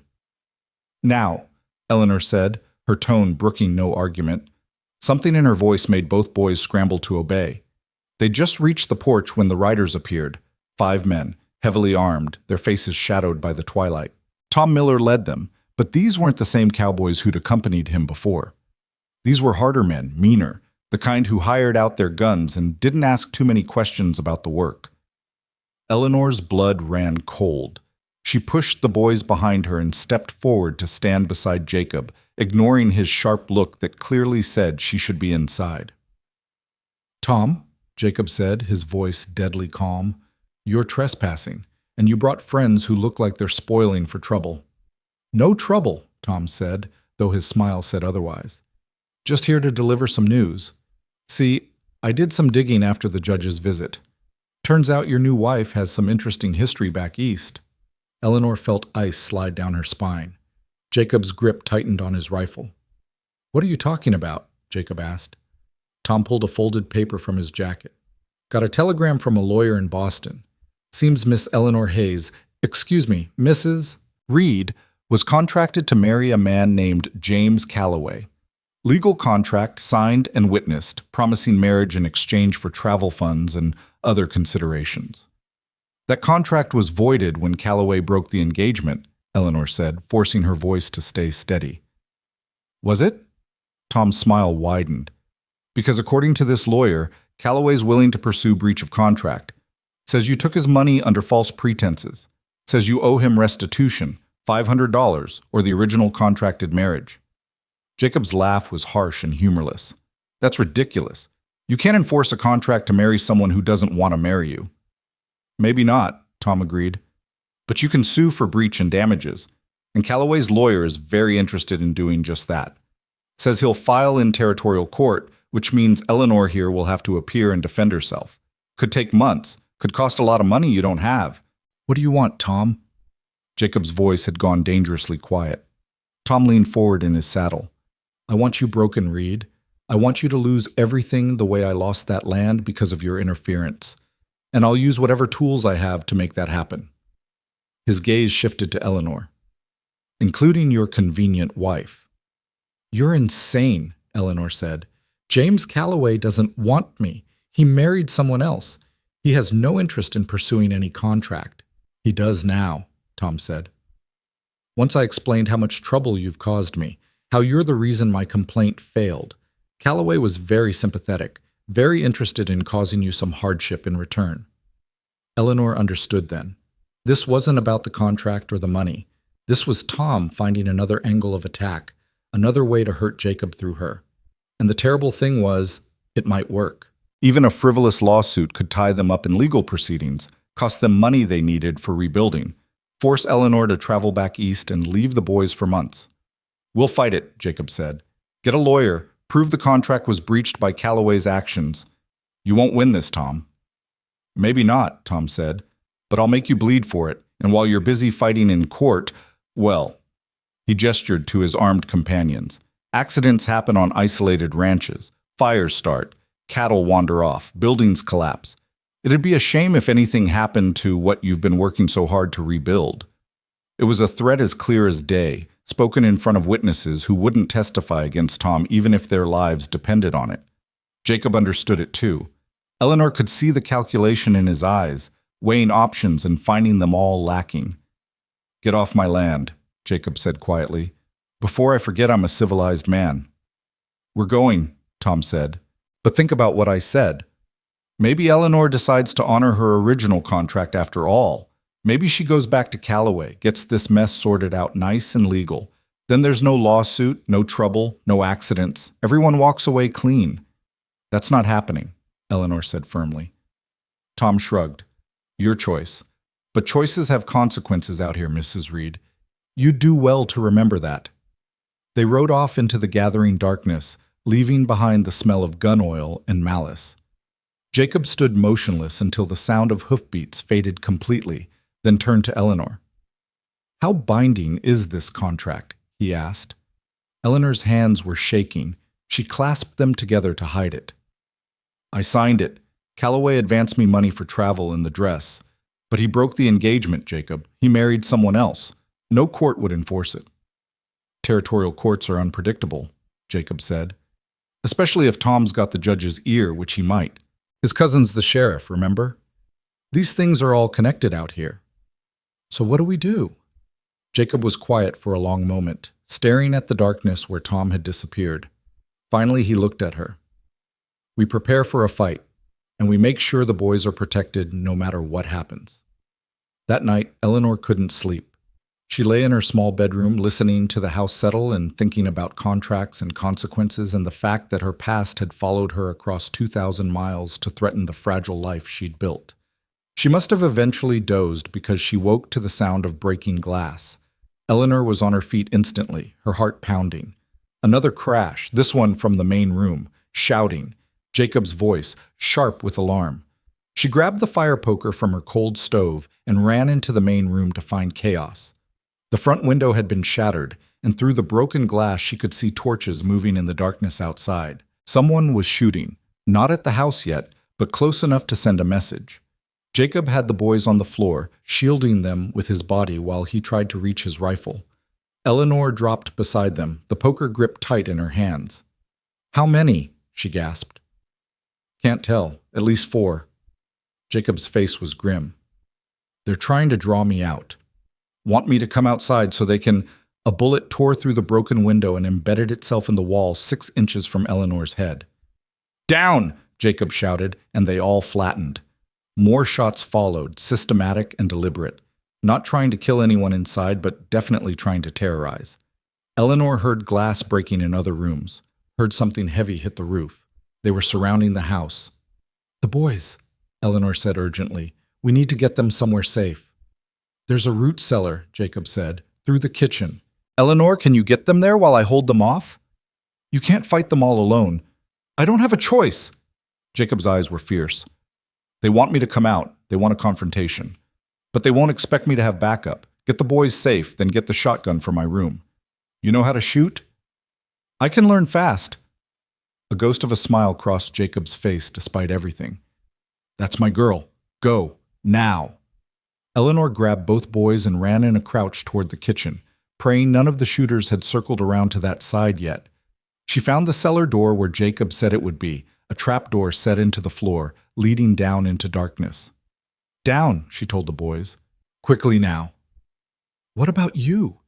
Ethan's voice was small and terrified. What about Papa? We're going to be fine, Eleanor lied, but I need you both to hide here and not come out no matter what you hear. Can you do that for me? Miles grabbed her hand. Don't die, he whispered. Please don't die like Mama. Eleanor's heart broke, but she made herself smile.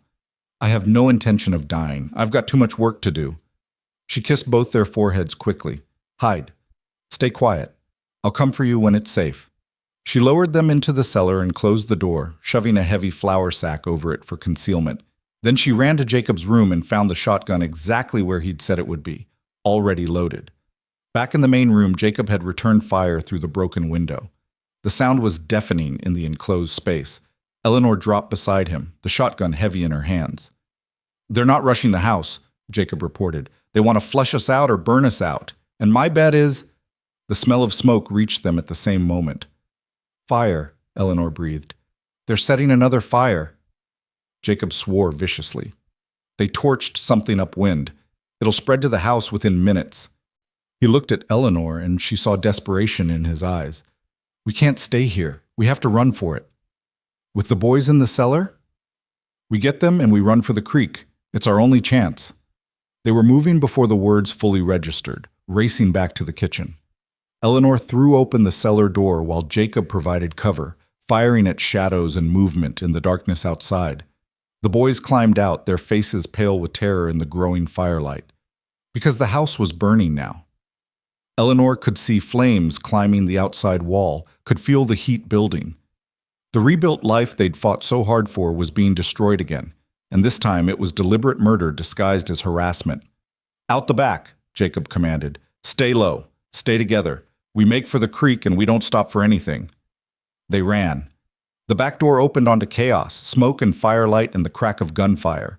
Eleanor held tight to both boys' hands while Jacob led the way, his rifle ready. They made it 10 feet before a figure emerged from the smoke, gun raised. Jacob fired first. The man went down with a scream. Another appeared to their right, and this time Eleanor didn't think, just raised the shotgun and pulled the trigger. The recoil nearly knocked her over, but the man dropped, and they kept running. The creek was 30 yards away. 20. 10. They were going to make it, Eleanor thought desperately. They were actually going to— The bullet took Jacob in the shoulder and spun him around. He went down hard, his rifle flying from his hands. Eleanor screamed and dropped beside him, the boys right behind her. "Keep going," Jacob gasped, his face gray with pain and shock. "Get the boys to safety." "Not without you," Eleanor said fiercely. She looked at Miles and Ethan. "Help me. We're getting your father up." Together, the four of them managed to get Jacob to his feet. He swayed, his left arm hanging useless, but he could move. They stumbled toward the creek while bullets kicked up dirt around them and the house burned like a funeral pyre behind them. They made it to the water just as Eleanor heard horses approaching. But these weren't Tom's men.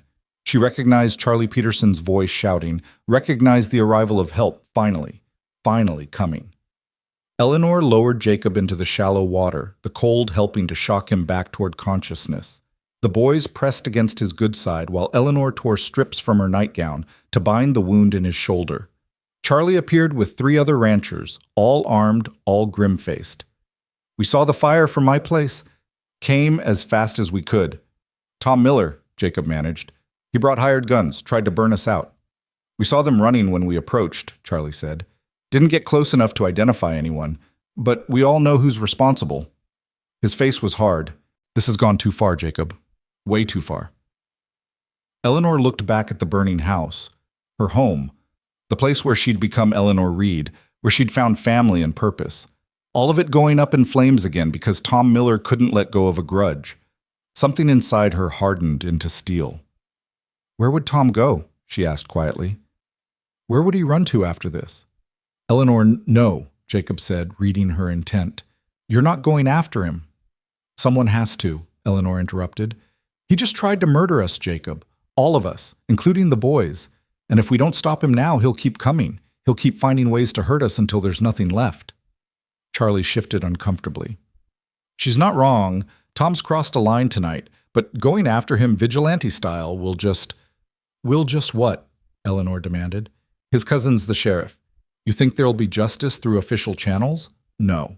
Tom will claim he was nowhere near here, his hired guns will disappear, and in a month he'll come back to finish what he started." She looked at Jacob. "I won't let that happen. I won't let him take this family from me." Jacob stared at her, something like awe and terror mixing in his expression. "What are you planning?" Eleanor smiled, and it wasn't a kind smile. "I'm going to give Tom Miller exactly what he asked for. I'm going to face the contract dispute head on. but not the way he expects. 3 days later, Eleanor rode into Copper Ridge with Jacob beside her, his arm in a sling but his spine straight, and the boys in the wagon bed behind them. Charlie Peterson and half a dozen other ranchers rode escort, their presence making it clear this wasn't a woman coming to town in fear. They went straight to the telegraph office. Eleanor sent 3 telegrams in rapid succession. The first to James Calloway's lawyer in Boston, written in language so precise and legally sound that the telegraph operator's eyes widened as he transcribed it.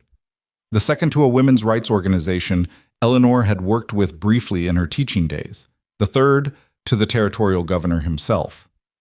Then she walked to the saloon where Tom Miller typically spent his afternoons and pushed through the doors like she owned the place. The conversation died instantly. Every head turned. Tom sat at a back table with cards in his hand and a drink at his elbow, and when he saw Eleanor, his smile turned predatory. "Well, well," he said loudly, "if it isn't the widow Reed, come to accept my generous offer?" "I've come to make you one," Eleanor said, her voice carrying to every corner of the room. "You drop this fraudulent contract claim, you leave my family alone, and I don't destroy you." Tom laughed. "You? Destroy me?" "Sweetheart, you barely survived the last few days. Your house is ash. Your husband's wounded. You've got nothing." "I have the truth," Eleanor said calmly, "and I have witnesses. Witnesses who will testify that you hired armed men to attack a family in their home, that you attempted murder, that you've been conducting a campaign of harassment and intimidation for months." "My cousin's the sheriff," Tom reminded her, still grinning. "Your witnesses won't mean much." "They will to the territorial governor," Eleanor said. "I've already sent him a full account, along with a request for investigation into corruption in the Copper Ridge Sheriff's Office. I've also contacted the Boston Herald newspaper with the story of how territorial landowners are using legal extortion and violence to control women and drive out competition. They were very interested." Tom's smile faltered. "And as for the contract," Eleanor continued, pulling out a paper she'd drafted with Charlie's wife Martha, who'd been a legal clerk before moving west, "I've documented every aspect of James Calloway's breach, including the fact that he married another woman while I was en route to marry him. I've sworn affidavits from witnesses who saw me stranded and destitute at the train station because of his abandonment. And I've contacted a women's advocacy group that specializes in challenging predatory marriage contracts. They're very eager to make this a test case."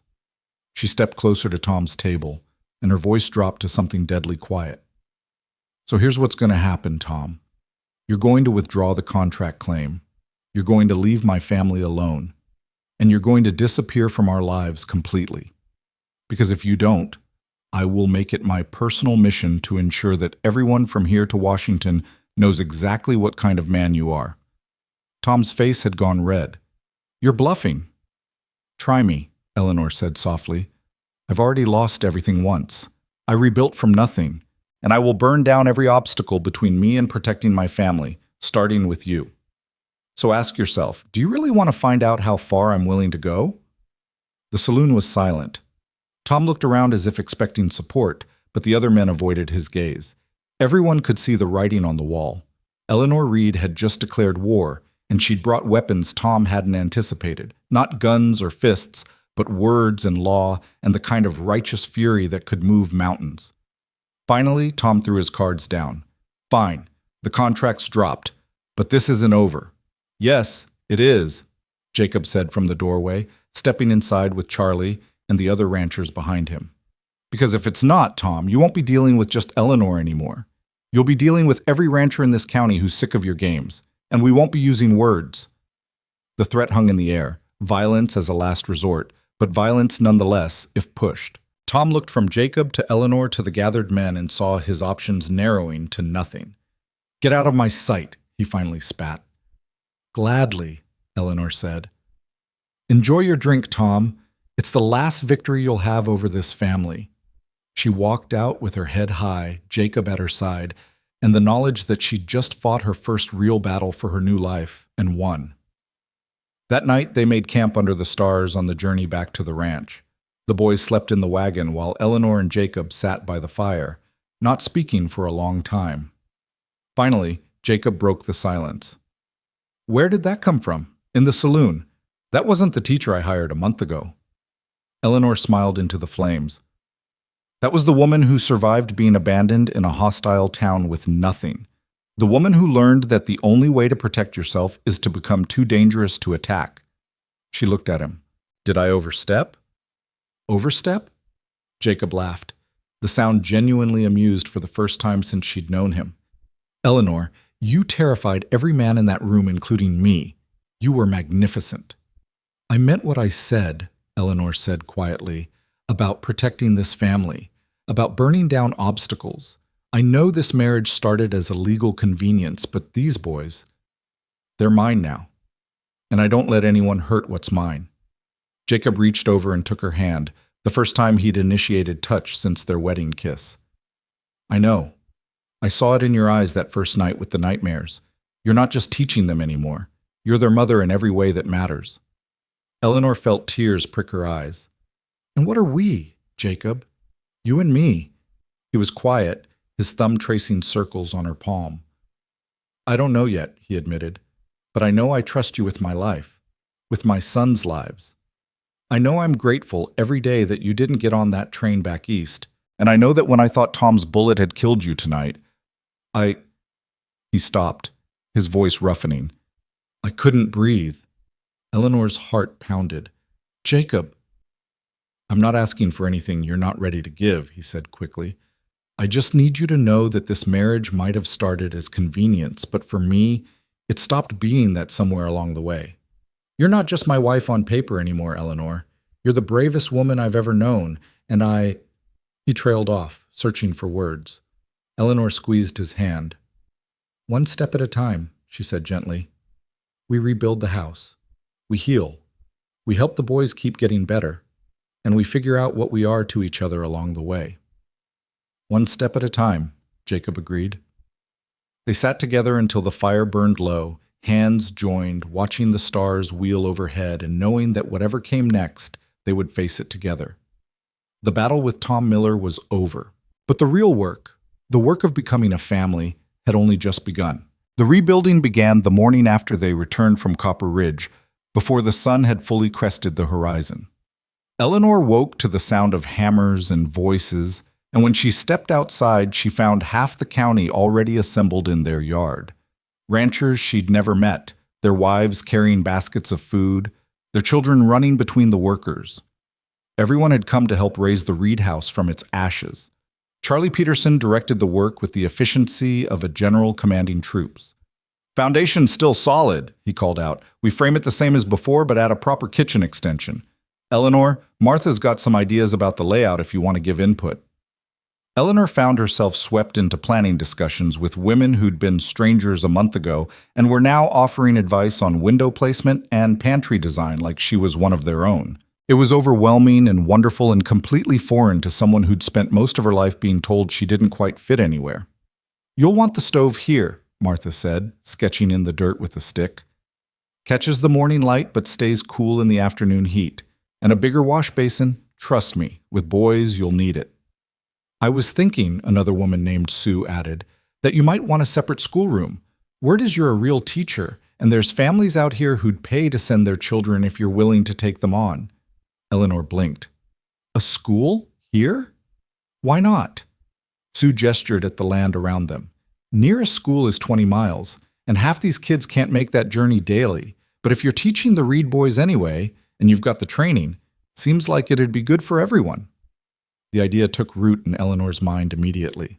A school. Not just teaching Miles and Ethan, but creating something permanent, something that would serve the whole community. It felt right in a way she couldn't quite articulate, like pieces of her old life and new life were finally fitting together into something that made sense.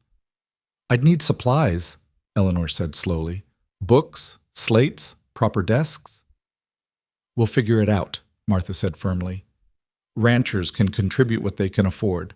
Won't be fancy, but it'll be real education. Better than most of these kids have access to now. Jacob appeared at Eleanor's elbow, his wounded arm still in a sling, but his face less drawn than it had been. You thinking about starting a school? Maybe, Eleanor admitted, if you don't mind the house being overrun with other people's children. Mind? Jacob's expression softened in a way that made Eleanor's heart skip.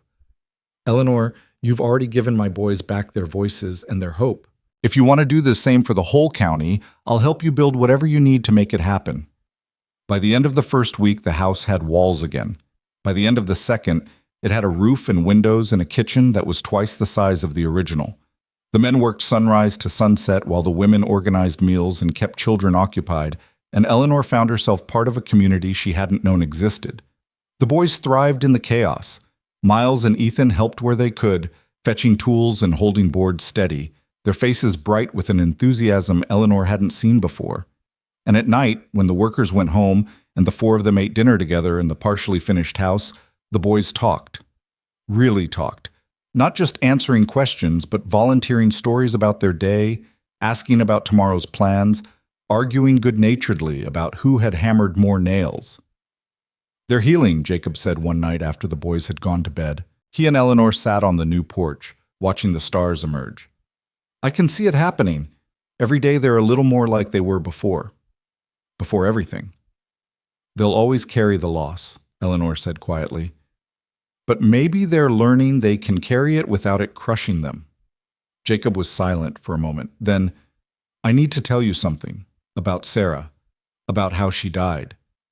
Eleanor turned to look at him, surprised.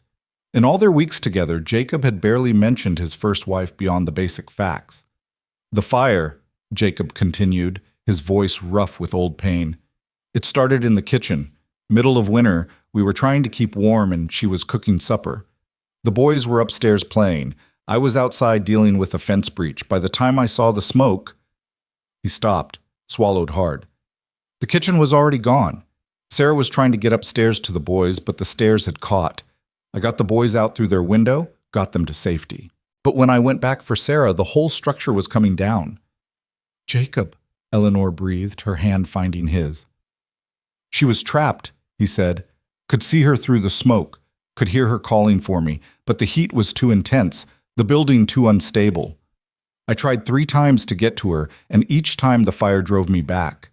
The boys were screaming for their mother. Neighbors were holding me back, and all I could do was watch her." His voice broke. "Watch her burn." Eleanor wrapped both hands around his, holding tight. "I'm so sorry."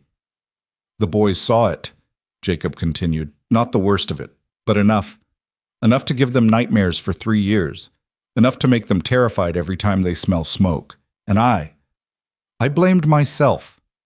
Still do. If I'd been there 5 minutes earlier, if I'd insisted we rebuild the chimney that winter instead of waiting for spring, if I'd done 1,000 things differently—" "It was an accident," Eleanor said firmly. "A terrible, tragic accident. Not your fault." "I know that up here," Jacob tapped his head. "But here—" He pressed his free hand to his chest. "Here. I'm still standing outside that burning house watching my world end and being completely powerless to stop it." Eleanor understood then why he'd been so desperate to save her from Tom Miller's attack, why he'd thrown himself in front of that bullet. Jacob Reed had already lost one woman he cared about to violence he couldn't prevent. He wouldn't survive losing another. "I won't burn," Eleanor said quietly. "And I won't leave. You're stuck with me, Jacob Reed, for better or worse." He looked at her then, really looked at her in the starlight, and Eleanor saw something shift in his expression. The careful distance he'd been maintaining since their marriage cracked, and underneath was raw want mixed with fear. "Eleanor," he said hoarsely, "I need to know. Is this marriage real for you? Not just the legal part, but us. Is there an us, or am I hoping for something you can't give?" Eleanor's heart pounded. She thought about the past weeks, about the way her pulse jumped when Jacob smiled, the way she'd felt when she thought Tom's men might have killed him, the way she'd fought like a wildcat to protect this family that had somehow become hers. "There's an us," she said softly. "I don't know exactly what kind yet, and I'm terrified of getting it wrong, but yes, this is real for me too." Jacob released a breath like he'd been holding it for weeks. Then slowly, carefully, he leaned forward and kissed her. Not the perfunctory wedding kiss that had been for show, but something real and deep and full of promise. When they finally pulled apart, Eleanor was shaking. We should probably take this slow, she managed. Probably, Jacob agreed, though he didn't let go of her hand. We've got time. All the time we need to figure out what we're doing. They sat together until late, talking about everything and nothing, and when Eleanor finally went to her own room, because slow meant slow, even when every part of her wanted to follow Jacob to his, she lay awake feeling more settled and more hopeful than she had since boarding that train to Montana so many weeks ago. The house was finished by late August, and the community threw a celebration that felt more like a wedding reception than a construction completion party. Tables groaned under contributed food, fiddles appeared from somewhere, and even the most taciturn ranchers unbent enough to dance under the stars. Eleanor found herself swept into conversation after conversation with women who wanted to talk about the school, men who wanted to thank her for standing up to Tom Miller, children who were excited about the prospect of real education. She was dizzy with it, overwhelmed but in the best possible way. "You did this," Jacob said, appearing at her elbow with 2 cups of punch. "Built something from nothing, created community where there was just survival before." "We did this," Eleanor corrected. "All of us together."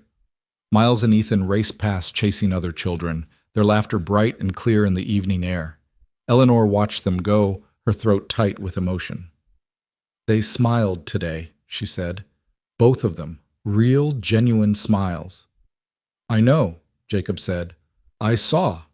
His voice was thick. 3 years, Eleanor. 3 years of gray faces and silence and nightmares. And you gave them back their childhood in less than 2 months. "It wasn't just me. It was exactly you," Jacob interrupted. "Your stubbornness, your courage, your refusal to give up on us even when giving up would have been easier. You saved us, Eleanor. All 3 of us." Before Eleanor could respond, Martha appeared with Sue and 2 other women, all of them carrying something wrapped in cloth. "We made you something," Martha announced, "for the school." They unwrapped it to reveal a wooden sign, beautifully carved and painted. "Reed School, Esternt, 1882. "It's perfect," Eleanor breathed, running her fingers over the lettering. "When did you find time to make this?" "We've all been working on pieces," Sue explained. "The school's important, Eleanor. You're giving these children something most of them would never have access to. We wanted you to know how much that means." Eleanor felt tears threatening and blinked them back fiercely. "I don't know what to say." "Say you'll start with the fall term," Martha suggested. "We've already got 12 families confirmed who want to send their children. More if you've got room." "I'll make room," Eleanor promised. The school opened on the first Monday in September with 15 students ranging from 6 to 14 years old. Eleanor had converted one of the new house's larger rooms into a classroom, and Jacob had built desks and benches from salvaged lumber. The supplies were mismatched: slates donated by various families, books from Eleanor's own collection supplemented by donations from the community, but it was enough to start. Miles and Ethan sat in the front row, helping the younger children and demonstrating that yes, learning could actually be enjoyable. Eleanor taught reading in the morning, mathematics in the afternoon, and filled the spaces between with history and geography and science learned from the natural world around them. It was exhausting and exhilarating and exactly what Eleanor had been meant to do with her life. She understood that now. All the struggle in Boston, all the rejection and judgment and feeling like she didn't fit, it had been leading her here, to this rough schoolroom on a Montana ranch where children who would otherwise grow up illiterate learned to read Shakespeare and calculate geometric proofs. Jacob watched from the doorway sometimes during lessons, his expression soft with something that looked like wonder. And at night, after the students had gone home and the boys were in bed, he and Eleanor would sit together and talk about the day's successes and challenges, their relationship deepening with every conversation. They still maintained separate rooms. Slow was slow, but the wall between them was growing thinner by the day. October brought the first real test of the school when a late storm rolled through, dumping 6 inches of snow overnight and making the roads nearly impassable. Several families sent word their children couldn't make the journey, but 5 hardy souls showed up anyway, determined not to miss lessons. Eleanor taught those 5 with the same dedication she gave 15, and when the storm worsened and it became clear the children couldn't safely go home, she and Jacob converted the main room into a temporary dormitory. The children bedded down near the fireplace while Eleanor and Jacob took turns keeping watch, making sure the fire didn't die and no one got scared. Around midnight, one of the younger girls, a 6-year-old named Anna, woke crying for her mother. Eleanor soothed her with the same techniques she'd used on Ethan's nightmares, telling stories until the child drifted back to sleep. "You're good at this," Jacob observed quietly from his position by the fire. "Being a mother." "I'm learning," Eleanor said, "mostly from watching you be a father." Jacob smiled. "We make a good team." "We do," Eleanor agreed. They looked at each other across the dim room full of sleeping children, and Eleanor felt something click into place.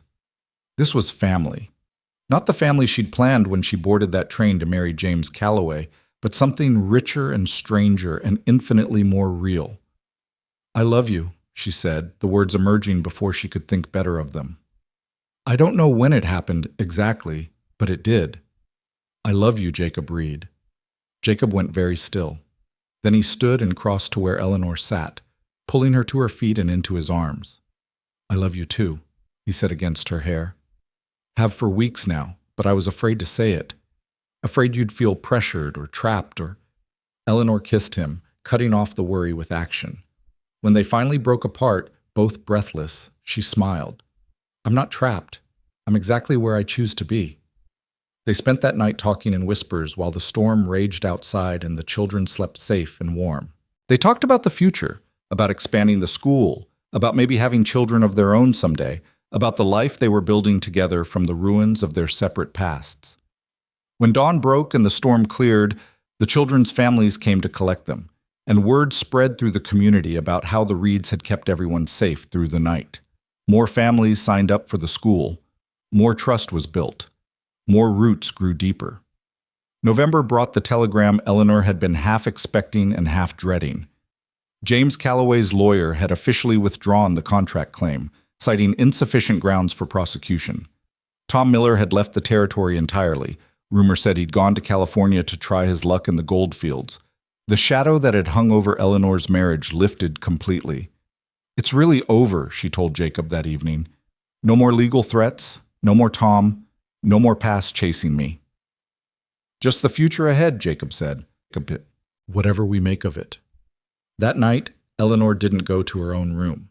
By unspoken agreement, she followed Jacob to his, and they finally consummated the marriage that had been real in every way but this for months. It was tender and awkward and perfect, two people who'd found each other by accident learning how to fit together on purpose. Afterward, lying in Jacob's arms while he traced lazy patterns on her shoulder, Eleanor felt peace settle over her like a blanket. "No regrets?" Jacob asked quietly. "Not a single one." Winter came hard and fast that year, but the Reed house was warm and solid against the cold. Eleanor taught through December, though student attendance dropped as families hunkered down on isolated ranches.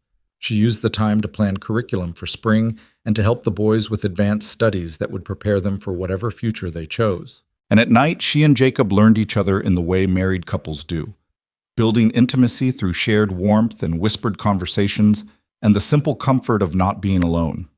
By January, Eleanor knew she was pregnant.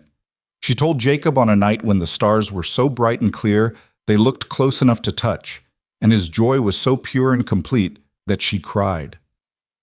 "Another child," he said wonderingly, his hand splayed across her still flat stomach. "A new beginning." "Are you disappointed it's not a boy?" Eleanor teased, "to even out the numbers?" "I don't care if it's a boy or a girl or a chorus of both," Jacob said. "It's ours. That's all that matters." They told the boys the next morning, and Miles and Ethan's reactions sealed the final healing of their family. They were excited rather than threatened, asking questions about when the baby would come and whether it would like the same stories Eleanor told them, and could they teach it to ride horses when it was big enough. "You're not trying to replace our mama," Ethan said seriously. You're our mama too, the one who didn't leave, the one who stayed even when things were hard." Eleanor gathered both boys into a fierce hug, unable to speak past the lump in her throat. Spring arrived with a rush of green and wild flowers, and with it came the expansion of the school. 22 students now, with 3 more families planning to enroll their children in the fall. Eleanor taught through her pregnancy with the same determination she applied to everything, finally conceding to afternoon rest only when Jacob insisted. "You're carrying my child," he said firmly. "Our child. You're allowed to slow down." "I'll rest when the baby's born," Eleanor countered, but she did start taking breaks, using the time to prepare a nursery in one of the house's small rooms. The baby, a girl they named Sarah Hope Reed, arrived on a blazing summer afternoon with the same dramatic timing her mother had shown arriving in Montana. Eleanor labored through the heat with Martha and 2 other ranch women attending her, and when she finally held her daughter in her arms and saw Jacob's face as he looked at both of them, she understood that this was what she'd traveled 2,000 miles to find. Not a convenient marriage or a teaching position or escape from her past, but family. Real, complicated, beautiful family born from fire and struggle and the stubborn refusal to give up. Miles and Ethan were entranced by their baby sister. They took turns holding her with careful solemnity, making promises about teaching her everything they knew and protecting her from anything that might hurt her. Eleanor watched them with hope in her arms and Jacob's hand on her shoulder, and felt so full of love she thought she might burst with it. "Still no regrets?" Jacob asked quietly, echoing that long-ago question. Eleanor looked around the room, at her sons, her daughter, her husband, the home they'd built together, literally and figuratively. She thought about the Eleanor who'd stepped off the train in Copper Ridge over a year ago, desperate and alone and heartbroken. That woman was gone, replaced by someone stronger and surer and infinitely happier. "Not a single one," she said. "This is exactly where I'm supposed to be." The years that followed were not without challenges. There were hard winters and difficult harvests, sick children and anxious nights. But there was also growth. The school expanded until Eleanor had to hire an assistant teacher. The ranch prospered. Miles and Ethan grew into fine young men who credited their mother, both their mothers, with making them who they became. And Eleanor and Jacob built a marriage that was genuine partnership, founded on respect and trust, and a love that had grown from the ashes of their separate losses into something neither could have imagined alone. On their 5th anniversary, Jacob gave Eleanor a gift, a new sign for the school that read Reed Community School, with a subtitle, Founded by Eleanor Reed, 1882. "You built this," he said. "You took a desperate situation and turned it into opportunity. For yourself, for our family, for this whole community. I wanted to make sure everyone remembers that." Eleanor hung the sign herself, with Miles and Ethan helping and little Hope watching from Jacob's arms. She looked at the building that had started as one room in their house and had grown into a proper schoolhouse, educating over 40 children. She looked at her family, healthy and whole, and hers in every way that mattered. And she thought about that moment in the Copper Ridge saloon when Jacob had said, "Come with me," and she'd made the choice to trust a stranger. Best decision she'd ever made. Years later, when her own granddaughter asked her to tell the story of how she came to Montana, Eleanor would smile and begin, "I was supposed to marry a man who didn't want me, in a town that didn't care if I lived or died. But then a rancher with sad eyes and 2 silent boys told me I didn't belong there. And he was right. I belonged here, with them, building a life from nothing and turning it into everything." The granddaughter would ask if she was scared, and Eleanor would be honest. Terrified. Every single day at first.